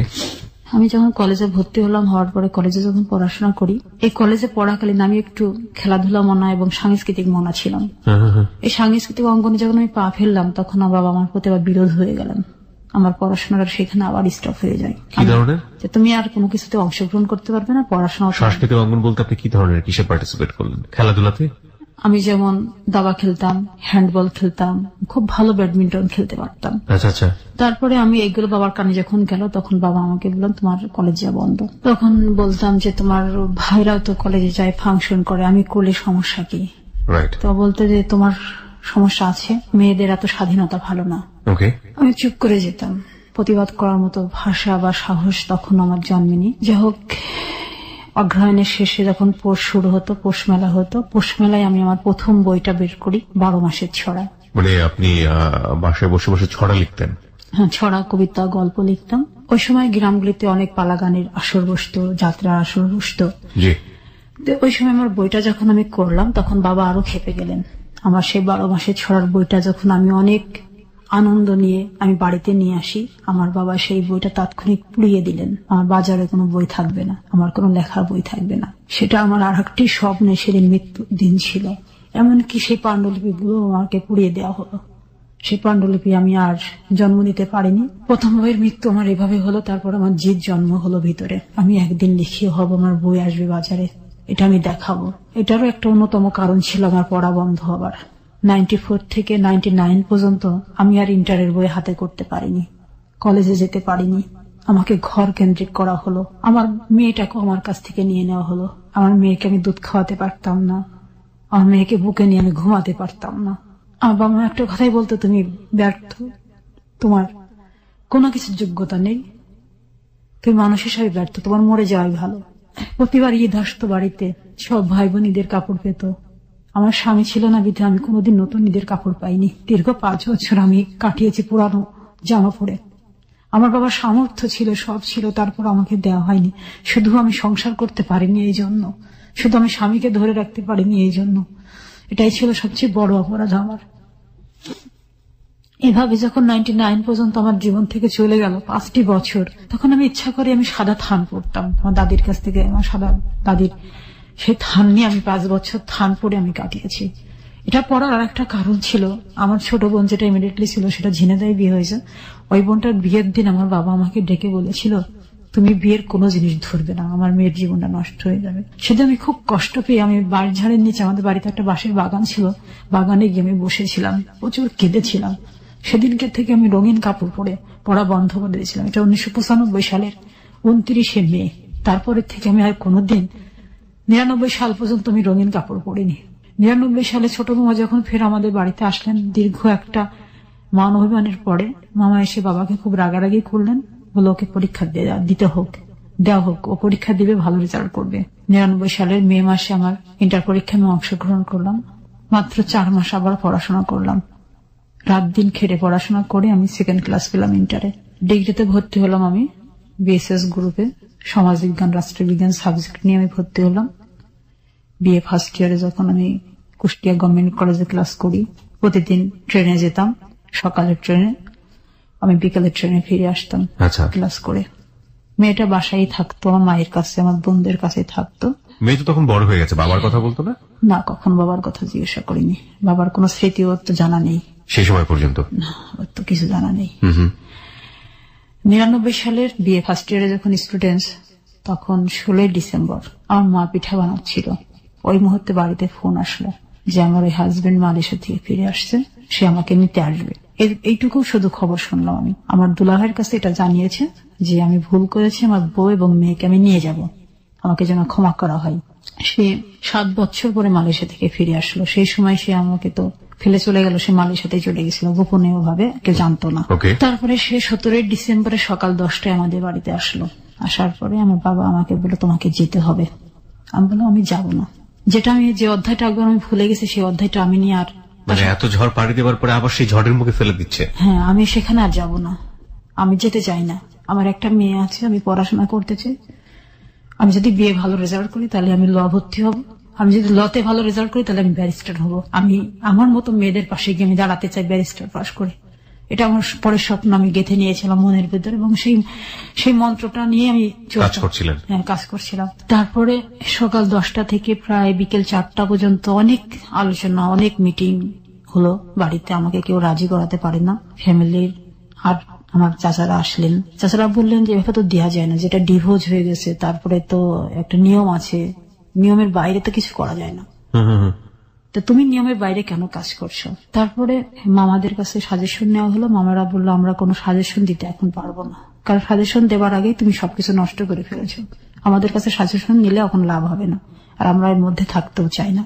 আচ্ছা, যেহেতু তুমি মামলাটা সেই সময় তুলে ফেলেছিলে, পুনরাবৃত্তি একটা একই ঘটনার ঘটুক এটা আমরা চাই না। ঢাকার থেকে তারা জানিয়ে দিল, তারা কেউ গেল না। ওকে। তারপরে আমার মেজো চাচা তখন বাড়িতে ছিলেন, চাচাকে ডেকে আনা হলো। চাচা আমাকে বললো যে দেখ মা, তোর তো জীবন তো নষ্টই হয়ে গেছে, তোমার একটা সুন্দর ফুটফুটে মেয়ে আছে, মেয়ের বাবা দরকার, মেয়ের একটা পরিচিতি দরকার। চাচা অনেক বোঝালেন। তা বললাম চাচা তুমি কি পারতে তোমার মেয়েকে এভাবে বড় করতে? তুমি কি পারতে তোমার মেয়ে হলে ওইখানে পাঠাতে? তোমারও তো একটা মেয়ে আছে, যে মেয়েকে তুমি আজকে ডাক্তারি পড়াচ্ছ। আমার কি স্বপ্ন ছিল না ইঞ্জিনিয়ার বা ডাক্তার হওয়ার? আমার এই বোন ডাক্তার হচ্ছে, তুমি আজকে অনেক দূরে থাকো বিধায় তুমি ডাক্তার করতে বলে, তুমি রাজধানীর বুকে থাকো বিধায় সেজন্য তোমার মেয়ে ডাক্তার হলো, কিন্তু আমি হতে পারলাম না কেন? আমার কি অপরাধ ছিল? যতক্ষণ মাথায় হাত দিলে বেরিয়ে গেলেন, বলছে আমি কোনো তোর প্রশ্নের উত্তর দিতে পারবো না, কারণ তোর বাবার একগম্যতার কারণে আমি ফেল করে গেছি তোর বাবার কাছে। চাচা তখন রাগ করে, বাবার সাথে রাগ করে চলে গেলেন, বলছে তুই আমাকে আর ডাকবি না। রাত্রি 10টা বেজে গেছে, শীতের রাত। পরে বাবা আমাকে ঘরে ডেকে নিয়ে গিয়ে বললেন যে তুমি যদি আজকে এখান থেকে না যাও তোমার মেয়েকে নিয়ে, তাহলে তোমাকে আত্মহত্যা করতে হবে, তোমাকে আমি আর রাখতে পারবো না আমার বাড়িতে, কারণ তোমার মেয়ের এই যে যার সন্তান, তোমার মেয়ে যে অবৈধ সন্তান, এই কথা আমার শুনতে পারি না। আর তখন আমি বাধ্য হলাম যেতে। আমার আবার নতুন করে আমার কাবিননামা তৈরি হলো। সেই কাবিননামাতে আমাকে ফের দেখানো হলো এটাই আমার প্রথম বিয়ে। আগের একটা কাবিননামা আছে, সেখানেও আমার প্রথম বিয়ে, সেই একটা তারিখের 1991 সালের। আবার সেই 1999 সালে ফিরে এসে আমাকে আবার সেই একই হাজবেন্ড, একই ঠিকানা, আবার একই কাবিননামা, আমার প্রথম কাবিননামা, কিন্তু মাঝখানে একটা সন্তান। এটা নিয়ে আমাকে আবার ফিরে যেতে হলো সেই হাজবেন্ডের বাড়িতে, আবার ফিরে গেলাম সংসারে। এবং সেই রাত্রি সে আমাকে তার আসল রূপ দেখালো। সে বলল আমি তোমাকে শুধু ইউজ করার জন্য বিয়ে করেছিলাম, সংসার করার জন্য না। এই ধরনের কথা সে আপনাকে বলল? হ্যাঁ, বলল। তখন আমার আর কিছু করার নেই। সে আমাকে একটা কথা বলল, তুমি পড়াশোনা করতে পারবে না, তোমার পড়া বন্ধ। আমি কলেজে যেতাম বলে সে সারা সিদ্ধি আমার এই যে দাঁতগুলো তুলে ফেলে। My goodness! এই দাঁতগুলো তুলে ফেলাম যাতে কথা বলতে না পারি, পড়তে না পারি। এগুলো সে বাসার মধ্যে করেছে? জি। তখন শুরু হলো আমার জীবনের অত্যাচার। আপনার মেয়ে এগুলো দেখেনি? মেয়ে জানতো না এগুলো? ছোট মেয়ে? আমার বড় মেয়েটা, সেই মেয়েটা কখনো বাবার সাথে কথা বলতে পারেনি, বাবার আদর কখনো আমার মেয়ে পাইনি। সারা শীতে দাঁত তুলে ফেললো মানে এটা কিভাবে করলো সে? আমি পড়াশোনা করতাম বিধায় তাই প্রচন্ড অত্যাচার করতো, প্রচন্ড মারধর করতো। বাড়ির আর লোকজন এগুলো দেখতো না? বাড়িতে লোকজন শুধু আমার শাশুড়ি, আমি, আমার হাজবেন্ড আর আমার বাচ্চার কেউ নেই। সবাই তো শহরে থাকে, গ্রামের বাড়িতে। অনেক বড় বাড়ি, 3.5 বিঘার উপরে বাড়ি। এই শব্দটা কোথাও যাবারও কথা নাই।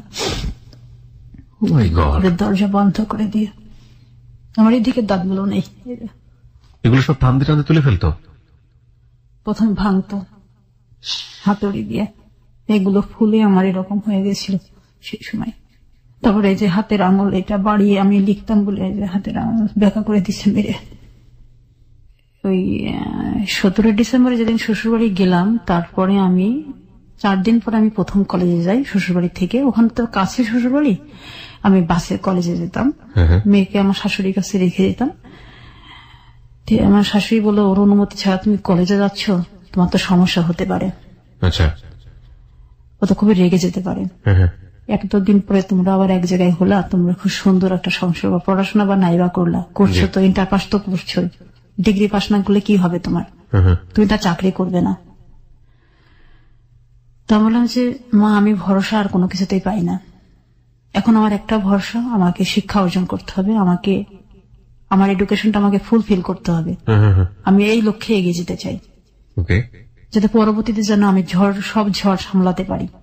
আমাকে সেভাবে তৈরি হতে হবে, আমার নিজে থেকে নিজেকে তৈরি করতে হবে। আমি এই বলে আমি চলে যাই কলেজে। যেদিন প্রথম কলেজ থেকে ফিরে আসলাম সেদিনই আমার প্রথম প্রচন্ড মারধর। সেদিনকে দাঁত তুলেছিল পরে। আচ্ছা। প্রচন্ড মারধর করেছিল, আমার বই ছিঁড়ে ফেলেছিল, যে বইগুলি আমি আমার কলেজে যে বইগুলো আমি নিয়ে এসেছিলাম এটা আগুন দিয়ে পুড়িয়ে ফেলার পরে আমি ফের নতুন করে কিনি। এখন কেনার টাকা তো সে আমাকে দিবে না। আমার বাবার বাড়ি থেকে আমাকে 5 ভরি গহনা দেওয়া হয়েছিল, আর শ্বশুর বাড়ি থেকে 10 ভরি স্বর্ণ দিয়েছিল। এখান থেকে আমি আমার মামা যে কানের দুল দিয়েছিলেন একটা পাশা, সেটা আমি বিক্রি করেছিলাম। আচ্ছা। বিক্রি করে আমি বই কিনেছিলাম ফের কলেজের। আচ্ছা আচ্ছা, এই পুড়িয়ে দেওয়া বই। আচ্ছা। আমার কলেজের সব বইগুলো আমি ফের নতুন করে ফের কিনি, যেহেতু আমার একটা বছর পরে আমি পরীক্ষা দিব। আচ্ছা। ডিসেম্বর, জানুয়ারি, ফেব্রুয়ারি, মার্চ, এপ্রিল, মে, জুন, যখন আমি পড়াই বন্ধ করলাম না, তখন সে কি করলো, আমাকে দ্বিতীয়বার কনসেপ্ট পড়ালো। আমি যে পিল খেতাম তার সাথে যাওয়ার পরে সেই পিলের পাতা সে ফেলে দিত। আমার পিলের পাতা কোনোদিন আমি ফুলফিল করতে পারতাম না। আচ্ছা আচ্ছা, মানে আপনার পড়াশোনা বন্ধ করার জন্য দ্বিতীয়বার কনসেপ্ট করালো জুন মাসেটা। আচ্ছা। আমি কনসেপ্ট করলাম। কনসেপ্ট করার পরেও আমি পড়াশোনা করতাম নিয়মিত, ঘরে বসে বই পড়তাম। সে তো সারাক্ষণ বাইরে থাকতো, বাইরে ড্রিঙ্কস করে বেড়াতো, পাখি মেরে বেড়াতো, বিভিন্ন মেয়েদের সাথে ফুর্তি করে বেড়াতো। তার জীবনের ইতিহাসগুলো এগুলি ছিল, খুব ডেঞ্জারাস টাইপের ছিল তো, এবং তাকে দেখে সবাই ভয় পেত।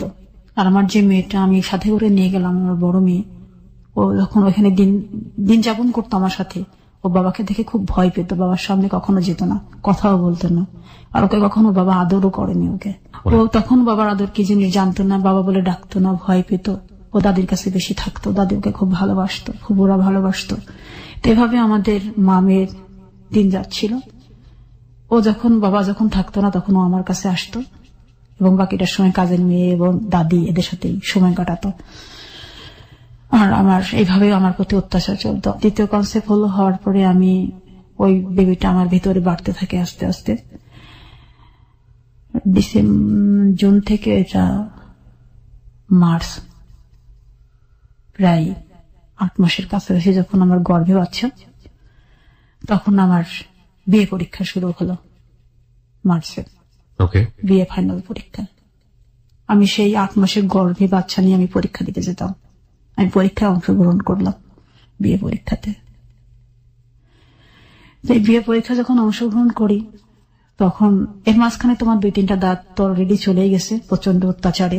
আমি পড়তাম যাতে কথা বলতে না পারি। আমাকে বলতো যদি দাঁত না থাকলে পড়াশোনা করবি কিভাবে, তো দাঁতই রাখবো না, এভাবে সে বলতো, আর মারতো আমাকে ধরে। তারপরে যখন আমার বিয়ে ফাইনাল পরীক্ষা যখন সামনে আসলো, তখন তো আমি দ্বিতীয় সন্তান আমার গর্ভে, সন্তানও বড় হচ্ছে, এদিকে গুটি গুটি পা আমার পরীক্ষাও এগিয়ে আসছে। আমার টেনশন, আমাকে পরীক্ষা ভালো রেজাল্ট করতে হবে। আমি ওইভাবে পড়াশোনা করতাম। যখন আমার সামনে বই দেখতো তখন আমাকে মারধর করতো প্রচুর।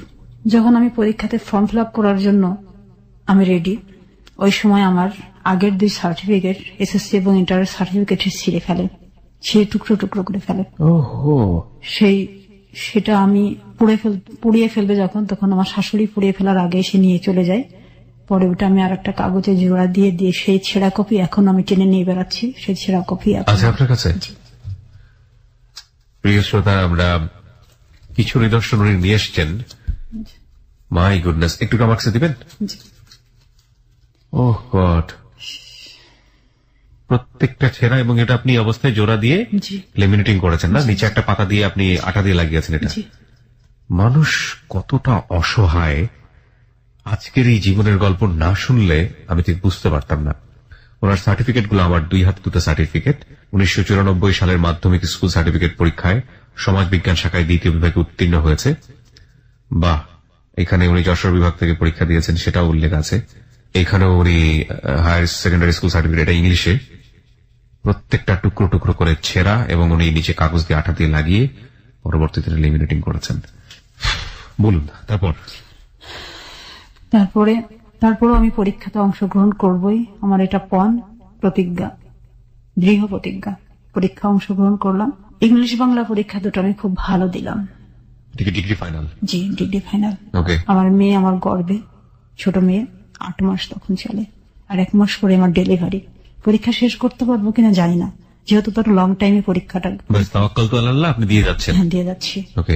আমার সমাজবিজ্ঞান যখন ফার্স্ট পার্ট পরীক্ষা দেওয়া হয়ে গেল, সেকেন্ড পার্ট পরীক্ষার সামনে 7 দিন পরে আমি সমাজবিজ্ঞানের সেকেন্ড পার্ট বই নিয়ে আমি ঘরে বসে পড়ছিলাম। রাত্রি তখন 10টা বাজে। উনি ফিরে আসলেন।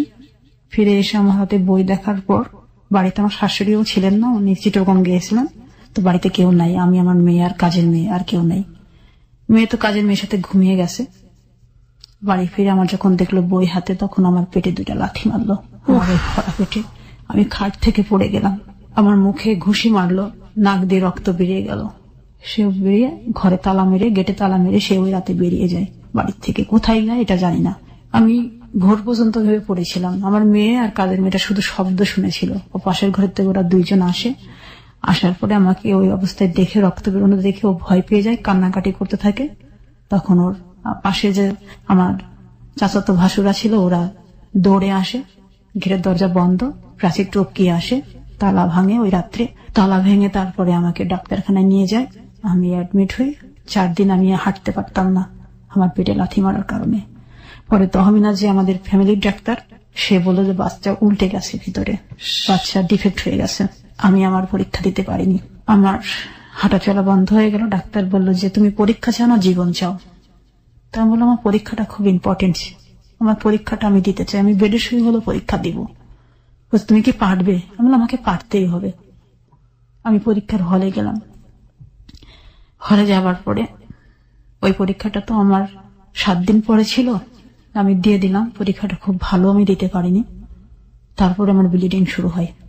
শুরু হওয়ার পরে আমি আর যেতে পারিনি। তারপরে আমি আমার মায়ের বাড়িতে চলে আসি। আমার পরীক্ষা ওই জায়গায় স্থগিত হয়ে গেল। আমার স্বপ্নের অধার হয়ে থাকলো, আমার বিয়ে পাশ করা আরো হলো না।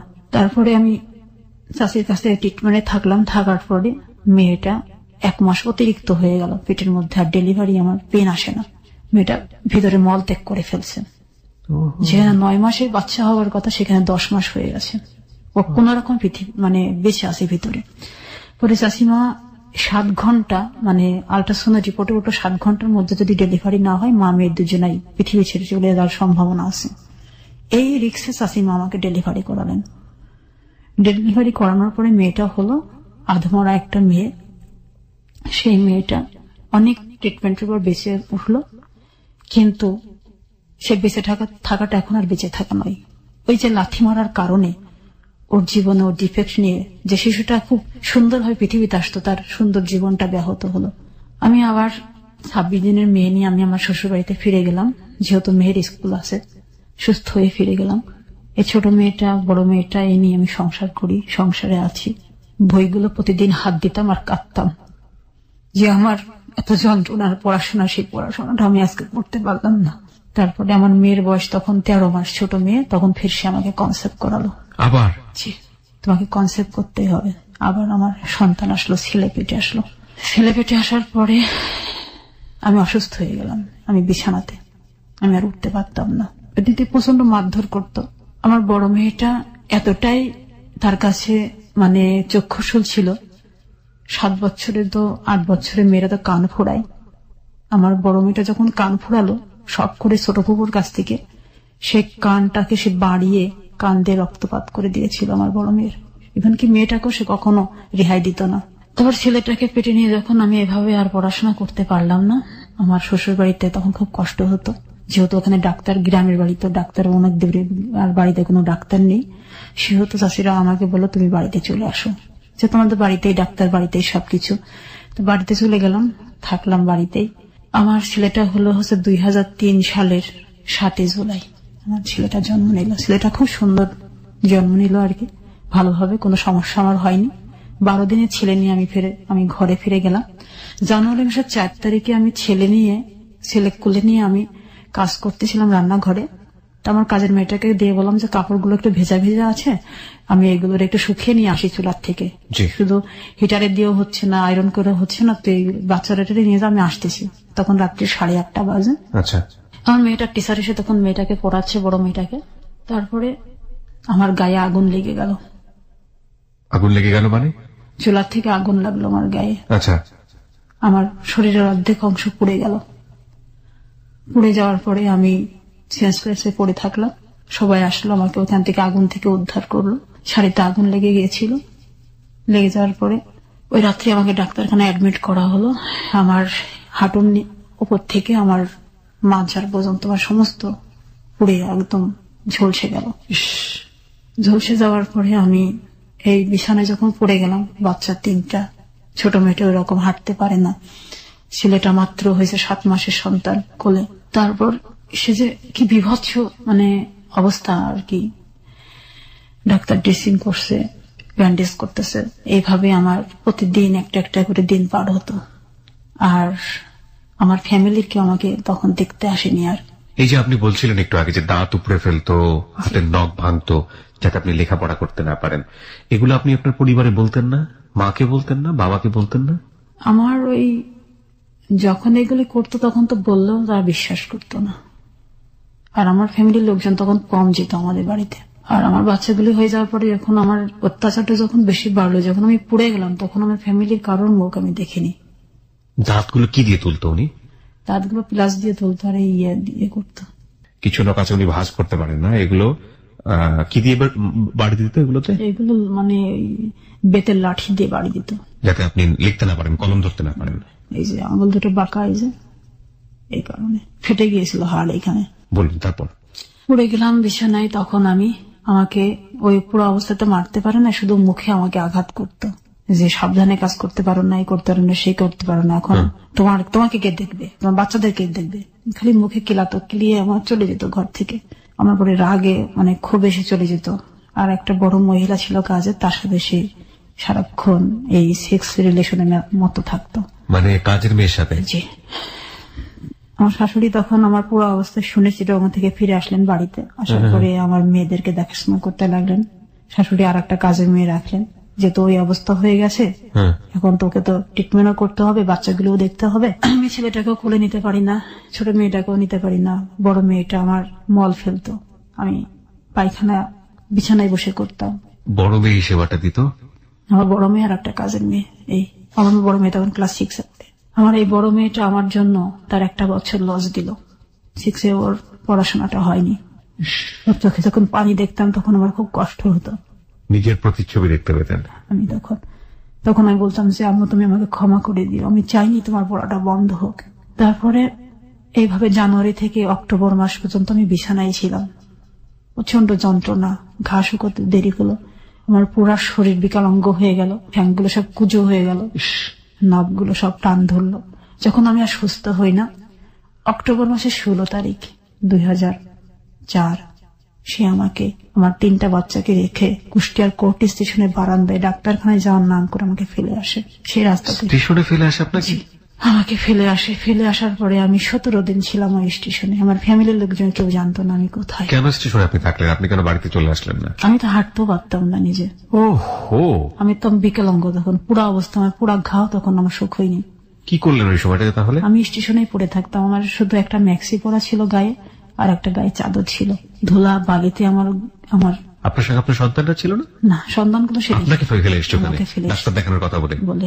সে তার সাথে আমি এখন সেক্স করতে পারি না, তাকে আমি সেবা দিতে পারি না, তার সন্তানদেরকে আমি সুস্থ রাখতে পারতেছি না।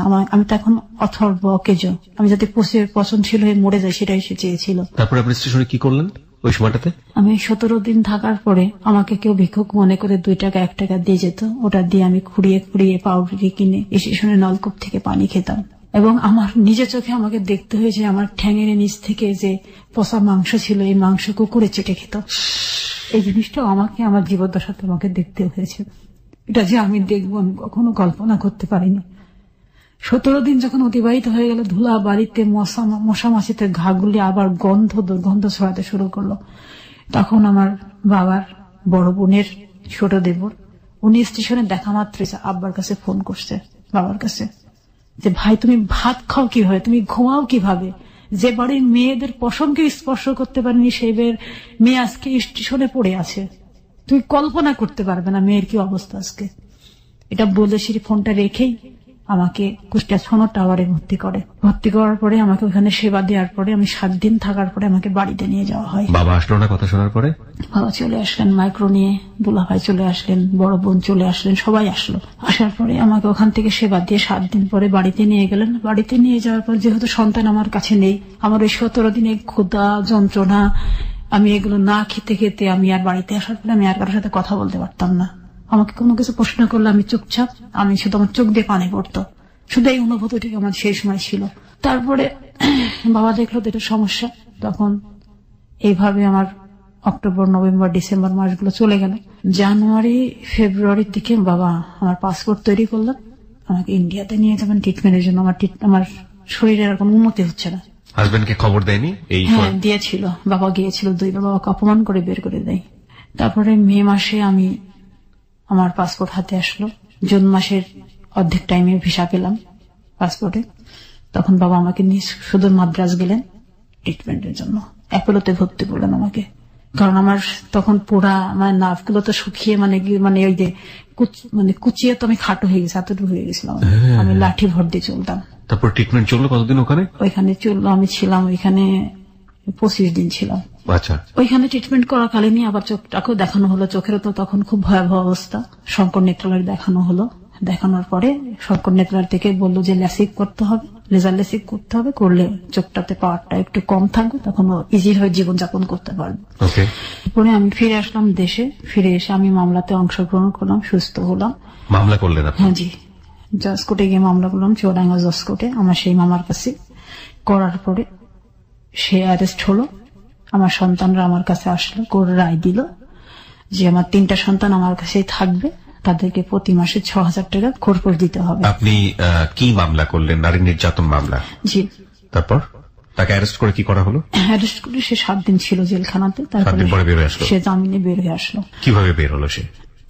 সেটা তো তার বলছে তো হবে, এটা তো নারী। আপনি পরবর্তীতে কোর্টে গিয়ে আবার আপিল করলেন না যে কেন বের হলো সে? হ্যাঁ করেছিলাম। তারপর করার পরে তখন একটা কথাই সে বলল যে তোমার যে বিয়েটা, সেই বিয়েটাকে তোমার বাবা দেখাচ্ছে যে তোমার প্রথম বিয়ে হলো 91 সালে, সেটা ঠিক আছে, সেটা তো আমিও জানি, বাট সেই কাগজটা কিন্তু তুমি উত্থাপন করলে না, এটা আমার বাবা করতে দেয়নি। যেহেতু তো ওই বিয়ের পরে যে ডিভোর্স লেটারটা আছে সেটাতে আমার অবৈধ সন্তানের কথা উল্লেখ আছে। আচ্ছা, সেই বিয়েটাকে আবার নতুন করে আমি যখন দেখালাম যে আমার প্রথম বিয়ে, দ্বিতীয় বিয়েটাও যখন দেখাচ্ছে প্রথম, তাহলে বাচ্চাটা আসলো কোথা থেকে? এটা একটা বিশাল একটা প্রশ্ন আইনের কাছে। এই ফাঁকের কারণে সে জটলা তৈরি করে সেখান থেকে বের হয়ে গেল। কতবার যে আজকে আমার গা শিউরে উঠেছে স্টোরি শুনতে গিয়ে। মানব জন্ম বৃথা বলে একটা শব্দ আছে, কিছু বলার নাই। এখন পর্যন্ত আমার কাছে মনে হয়েছে এটা একটা বৃথা জন্ম। সমাজ নেই, আইন নেই, পরিবার নেই, কেউ নেই এই ভদ্র মহিলার পাশে। Why she is surviving, how she is surviving, কিছু বলার নেই। তারপরে মামলাতে সেইভাবে যখন জামিন নেওয়ার পরে আমার কাছে তো বারবারই, আমি যতবার আমার আপিল করেছি ততবারই রায় আমার দিকে এসছে। তার যে সে তার যথাযথ যে দায়িত্বগুলো পালন করবে, সন্তানরা বড় না হওয়া পর্যন্ত মায়ের কাছেই থাকবে এবং সন্তানদেরকে সে নিয়মিত খোরপোশ দিবে। সে শুধু 60,000 টাকা দিয়ে পালিয়ে গেল, আর ফিরল না। সে আর কোন মামলার হিয়ারিং এ পালিয়ে গেল, দেশের বাইরে চলে গেল। কি দেশের বাইরে আবার চলে যায়? ওকে। তো দেশের বাইরে যখন চলে যাবে তখন এটা আমি শুনতে পাই, তখন আমি এয়ারপোর্টে এসে আটকানোর জন্য আমি চেষ্টা করেছিলাম একটা, কিন্তু আমার বাবার কারণে আমি এটা ফেল করে যাই। বাবা কি করলো? আমি যেদিনই আমি শুনছি যে সে চলে যাবে, আমি ওই সপ্তাহে আমি ঢাকা আসবো, আমার বাবা আমাকে আসতে দেয় না, আমি পরের সপ্তাহে আসি। আমি যখন এয়ারপোর্ট থানাতে আমি যখন গেছি তখন দেখি অলরেডি সে পাসিং হয়ে গেছে, সিঙ্গাপুরে পাসিং হয়ে গেছে। কত সালে এটা মনে আছে? হ্যাঁ 2005-এ। 2005 সালের গল্প। তারপরে তার হলো না তাকে করা, সে 60,000 টাকা দিয়ে এইভাবে সে আর যতগুলো হিয়ারিং এ ডেটে আমি উপস্থিত হই, সে উপস্থিত হয় না। এভাবে 3 বছর মামলা চললো। এদিকে আমার মেয়েটা ক্লাস 8-এ উঠে পড়লো, বড় মেয়েটা। ছোট মেয়েটা এরকম অসুস্থ, প্রতিবন্ধী, হাঁটতে পারে না, প্রতিবন্ধী হয়ে গেল। জি, ওই যে লাথি মারার কারণে। ছেলেটা আস্তে আস্তে বড় হচ্ছে। এভাবে আমাদের 3 সন্তান নিয়ে বাবার বাড়িতে আমি আবার জীবনযাপন শুরু করলাম। তারপরে মামলা 3 বছর চলার পরে 2006-এর আগস্টের 8 তারিখে আমার ছোট মেয়েটাকে সে ফের কিডন্যাপ করে মালয়েশিয়া থেকে ফিরে এসে। ছোট মেয়েটাকে কিডন্যাপ করে? জি। যে মেয়েটা প্রতিবন্ধী ছিল? জি। রাস্তা থেকে কিডন্যাপ করলো। খেলতে খেলতে তো বাসার বাইরে গিয়েছিল, আমি আর মেয়েটাকে খুঁজে পাই না। পরে আমি থানা পুলিশ এগুলো করতে করতে পরে আমি ওইখানে থানাকে ইনফর্ম করি, কুমারখালী থানাকে। পরে ওইখান থেকে মেয়েকে পাওয়া যায়। তারপরে তাকে আবার কোর্টে হাজিরা দিতে হয়। এই কিডন্যাপ করার কারণে সে আবার 1 মাস জেল খাটে। জেল খাটার পরে জেল থেকে যেদিন বেরোলো সেদিন আমার পায়ের কাছে বসে সে বলল যে আমি এই মেয়েটাকে সবচেয়ে তো বেশি ক্ষতি করে দিয়েছি, আমার এখন একটু অনুতপ্ত হয়, এখন তোমাকে তো আর ফিরে নিয়ে যেতে পারবো না, আর তুমিও যাবে না আমার সাথে, তুমি মেয়েটাকে আমাকে দিয়ে দাও। ছোট মেয়েটাকে আমি ওকে সেবা করে যত্ন দিয়ে ওকে আমি আমার স্বাভাবিক জীবন ফিরিয়ে দিতে চাই। আচ্ছা, তখন আমার উপর একটু দয়া হলো, তখন আমি মেয়েটাকে ওকে দিলাম। কিন্তু আমাকে কথা দিতে হবে এবং আইনের মাধ্যম দিয়ে দিতে হবে যেন আমার মেয়ের কোনো কষ্ট না হয়। ওকে। তো আইনের মাধ্যম দিয়ে আইনও তখন একটা প্রেফার করলো যে ঠিক আছে, 3টা বাচ্চা যখন তোমার কাছে আছে তুমি ছোট মেয়েটাকে দিয়ে দাও।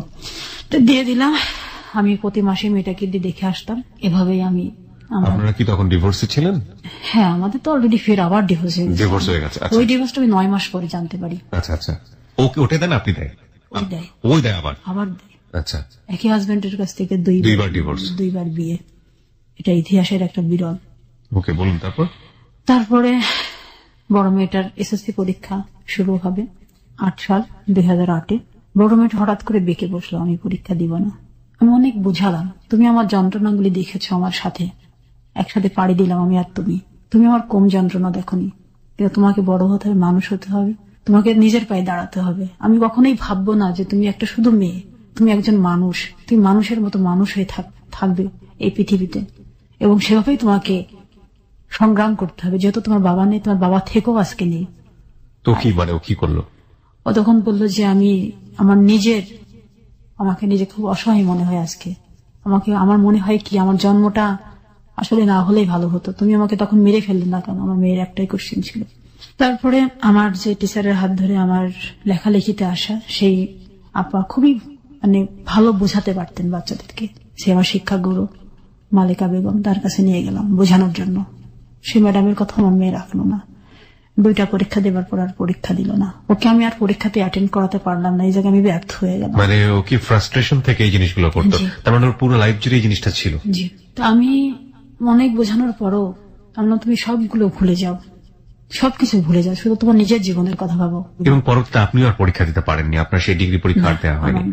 আর তখন মেয়েটা আমার সাথে খুব খারাপ আচরণ করলো। একদিন আমার এই মেয়ে আমার মুখে একটা চড় দিয়ে দিল। সেদিন আমার মনে হলো আমার পৃথিবীতে বেঁচে থাকাই আজকে অর্থহীন, এই পড়ার কথা বলার কারণে। বাবার যে রক্তটা ওর ভিতরে বইছে, এটা ও মেয়ে তাই কি, ওর মধ্যে একটা সেই বাবার তেজস্বী ভাব আমি দেখলাম। তখন আমি ওর উত্তর না করে 1 মাস পরে আমি ওর বিয়ে দিয়ে দিই।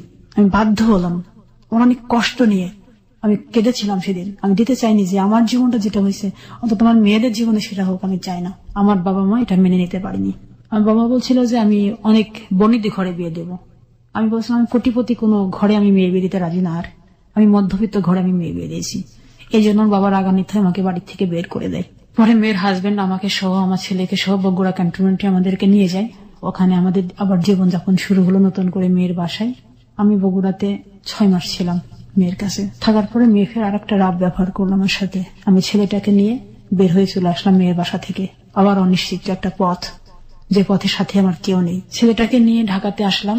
মা ও শিশু বিভাগ নামে একটা ঢাকাতে যে শিশু পল্লী যেটা আছে, ওইখানে একটা সার্কুলার দেখে খালামা পদে যে আমি যদি ওখানে চাকরি পাই ছেলেটাকে নিয়ে ওখানে জীবনযাপন করবো।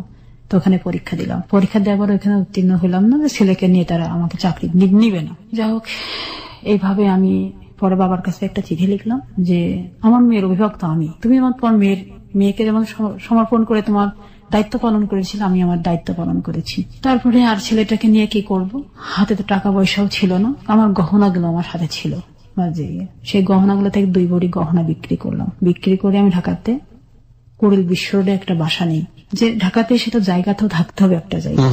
আমার মামাতো ভাইয়ের বাসায় উঠেছিলাম কুড়িল কোড়াতলিতে। সেখানে আমার বাবা খবর পেয়ে আমার ভাইয়াকে বলছিল, তুমি আমার ওই মেয়ের পরিচয় আমি দিতে চাই না, যে মেয়ের বাবার কথার অবাধ্য হয়ে মেয়েকে বিয়ে দেয় সেই মেয়ের আমি পরিচয় রাখতে চাই না, তুমি বের করে দাও। ও বের করে দেয় আপনাকে? আমাকে বলে যে আমি ফুপা যখন এটা বলছে আমি তোকে রাখতে পারবো না, সরি বোন তুই চলে যা। আমি তখন আবার অনিশ্চিত পথের মধ্যে দিয়ে আমি পাড়ি দিয়ে আমি বাসা নিলাম। ছেলেকে নিয়ে তখন আমার খুব কষ্ট হচ্ছিল ঢাকাতে। তখন মেয়ে আমাকে ফোন করে বললো যে আম্মু তুমি থাকো ঢাকাতে, কিন্তু আমার ভাইকে আমার কাছে দিয়ে দাও। আমি চাই না আমার ভাইয়ের ভবিষ্যৎ নষ্ট হয়ে যাক রাস্তায় থেকে, আমি বাবার কাছে দিয়ে আসবো। যেহেতু বাবার সন্তান, বাবার অনেক সম্পত্তি আছে। সে তখন আমি বললাম না যে আমার ছেলে আমি মানুষ করব, আমি কাউকে দিব না। পরে আমি ছেলেটাকে আর দিলাম না, না দিলে তা বাবা নিজের ভুল বুঝতে পেরে তাই আমাকে আবার ঢাকাতে এসে খোঁজ খবর নিয়ে আমাকে নিয়ে গেল বাড়িতে। নিয়ে যাওয়ার পরে আমি আবার বাড়িতে 1 বছর থাকলাম। থাকার পরে মেয়েটাকে ওখানে স্কুলে ভর্তি করে দিলাম। দেওয়ার পরে তারপর আমাদের দিন এভাবে চলছিল। মেয়ে কনসেপ্ট করলো, মেয়ের মেয়ে হলো। মেয়ের মেয়ে হওয়ার পরে মেয়ে সুস্থ থাকলো, মেয়ে আবার তার জগতে ফিরে গেল, আমি আমার জগতে আছি। এইভাবে আমি ঢাকা আসি, যাই, আমার বই তারপর আরো 4টা বের করলাম। এভাবে আমি বই বের করে গেলাম নিয়মিত, ছড়ার বই সব না, কবিতার বই। কবিতার বই, আচ্ছা, কবিতার বই এভাবে বের করতে শুরু করলাম। বাবা তখন আর কিছু বলে না। তখন আমি আবার টেলারিং ডিপ্লোমাতে ভর্তি হলাম, যে আমি মার্চেন্টাইজিং পড়ার খুব ইচ্ছা ছিল, ওটা করতে পারিনি। কুষ্টিয়াতে টেলারিং ডিপ্লোমাতে ভর্তি হলাম। 2 বছরের কোর্স করলাম, এখানে আমার প্রথম বিভাগ উত্তীর্ণ হলাম। বাড়িতে আমি কিছু সেলাই মেশিন নিয়ে বসলাম, মেয়েদেরকে দিয়ে কাজ করাতাম, এভাবে আমি কাজ করতেছিলাম। তখন আর বাড়ির পরিবেশ, গ্রামের পরিবেশ আমাকে খুব কুড়ে করে খাচ্ছিল। সবাই একই কোশ্চেন, এতবার কেন তার জীবনে এগুলি ঘটে, সেই কি ঠিক না, সেই কি সঠিক না? যখন এই প্রশ্নগুলো সবাই আমার সামনে উত্থাপন করতো তখন আমার খুব কষ্ট হতো। ছেলেকে রেখে আমি ঢাকাতে আবার পাড়ি দিলাম 10 জানুয়ারি মাসে। আমার কাছে তখন আবার টাকা নাই হাতে। এই পাড়ি দেওয়ার আর একটা অন্যতম কারণ ছিল, আমি গণশিক্ষাতে একটা চাকরি নিয়েছিলাম দুস্থ মেয়েদেরকে সেলাই প্রশিক্ষণ দেওয়ার জন্য। গণশিক্ষা থেকে একটা সার্কুলার হয়েছিল। তো আমি এই যখন চাকরিতে আমার পায়ে হেঁটে গ্রামে গ্রামে গিয়ে আমার মেয়েদেরকে শিক্ষা দিতে হতো। বাড়িতে বাড়িতে গিয়ে সেলাইয়ের উপর আমার প্রশিক্ষণ পিরিয়ড ছিল মাত্র 6 ঘন্টা। এটা আমার বাবা মেনে নিতে পারেনি। ওটাও মেনে নিতে পারেনি না। আমার মেয়ে, সবাই বলবে যে ভাতের অভাবে বেশি মেয়েকে পাঠিয়েছে, এটা আমি শুনতে কারোর কাছে রাজি না।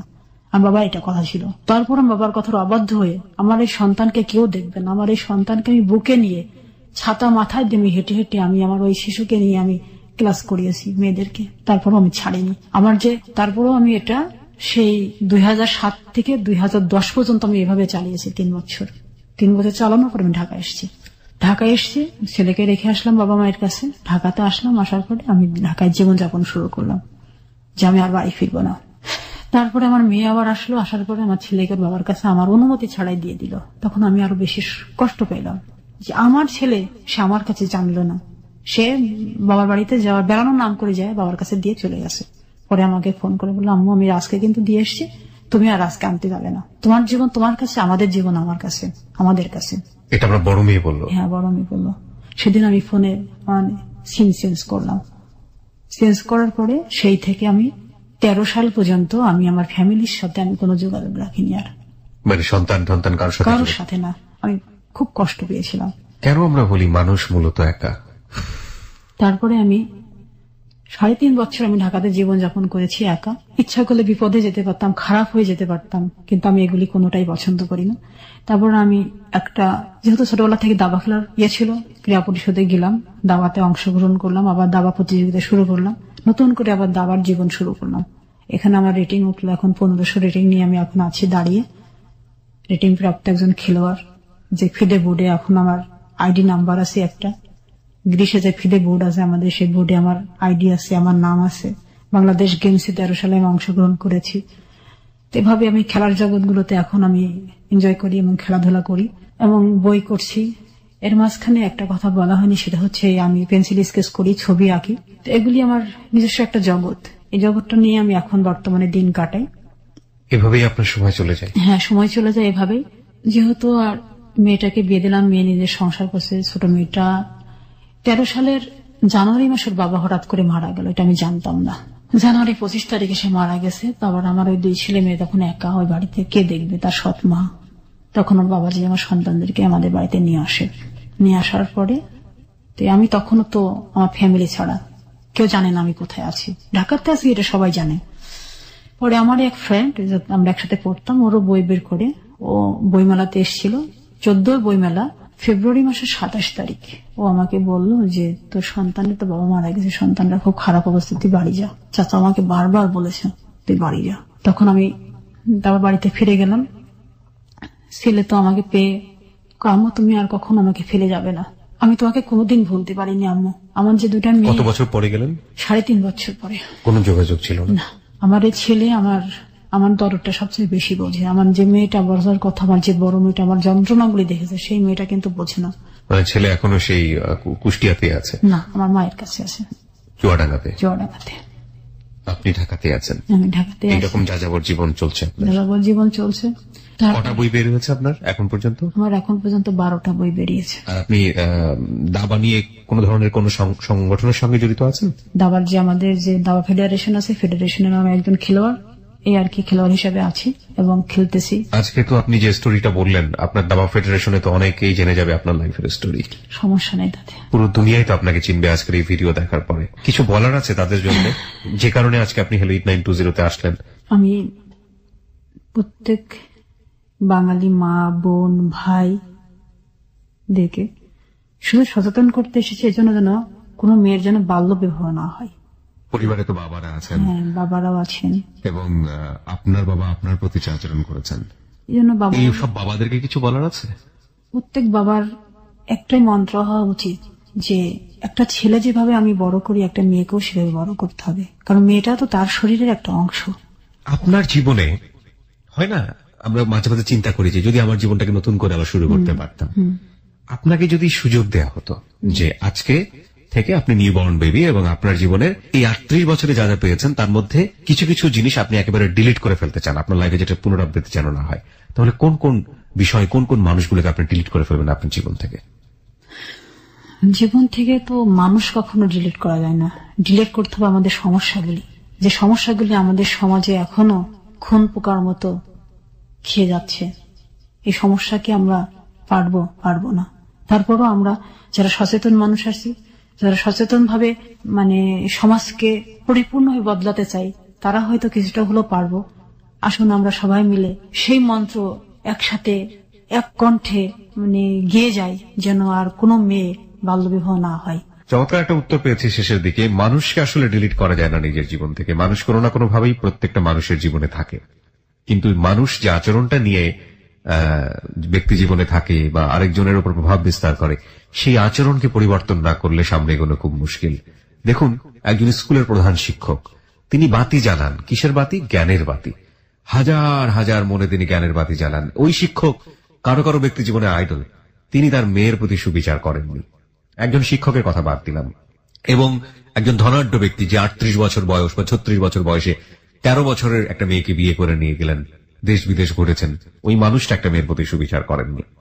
আসুন আইনের কাছে, আইন সুবিচার করতে পারেননি কারণ আইনের কাছে সেভাবে প্রমাণ হাজির হয়নি। এই যে সমাজ, পরিবার, ব্যক্তি মানুষ সবকিছু মিলিয়ে একটা মেয়ে কিভাবে নির্যাতিত হয়, এবং নির্যাতিত হওয়ার পর তার ভেতরের যে স্বপ্নগুলো ছোটবেলা থেকে লালন হয়, রবীন্দ্রনাথ পড়ে, শরৎচন্দ্র পড়ে, কখনো নজরুল পড়ে, কখনো নিমাই ভট্টাচার্য পড়ে, খুব সুন্দর একটা স্বপ্ন লালিত হয়, এবং তারপর প্রত্যেকটা জায়গায় গিয়ে সেই স্বপ্ন বাধাপ্রাপ্ত হয়। একসময় সেই স্বপ্ন নিজের পেটে ধরা সন্তানদের কাছেও মৃত হিসেবে ধরা দেয়, এবং তারপর একটা মৃত মানুষ হয়ে প্রতি মুহূর্তে বেঁচে থাকতে হয়।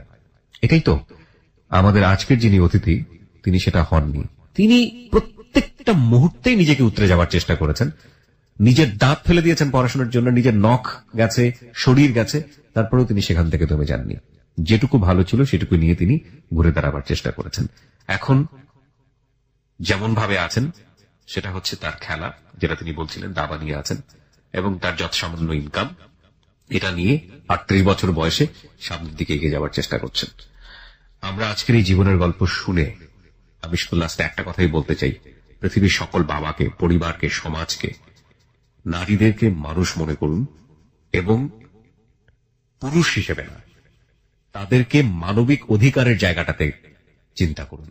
একটা নারী যা পারে তা কখনো কখনো পুরুষের চেয়েও অনেক বেশি।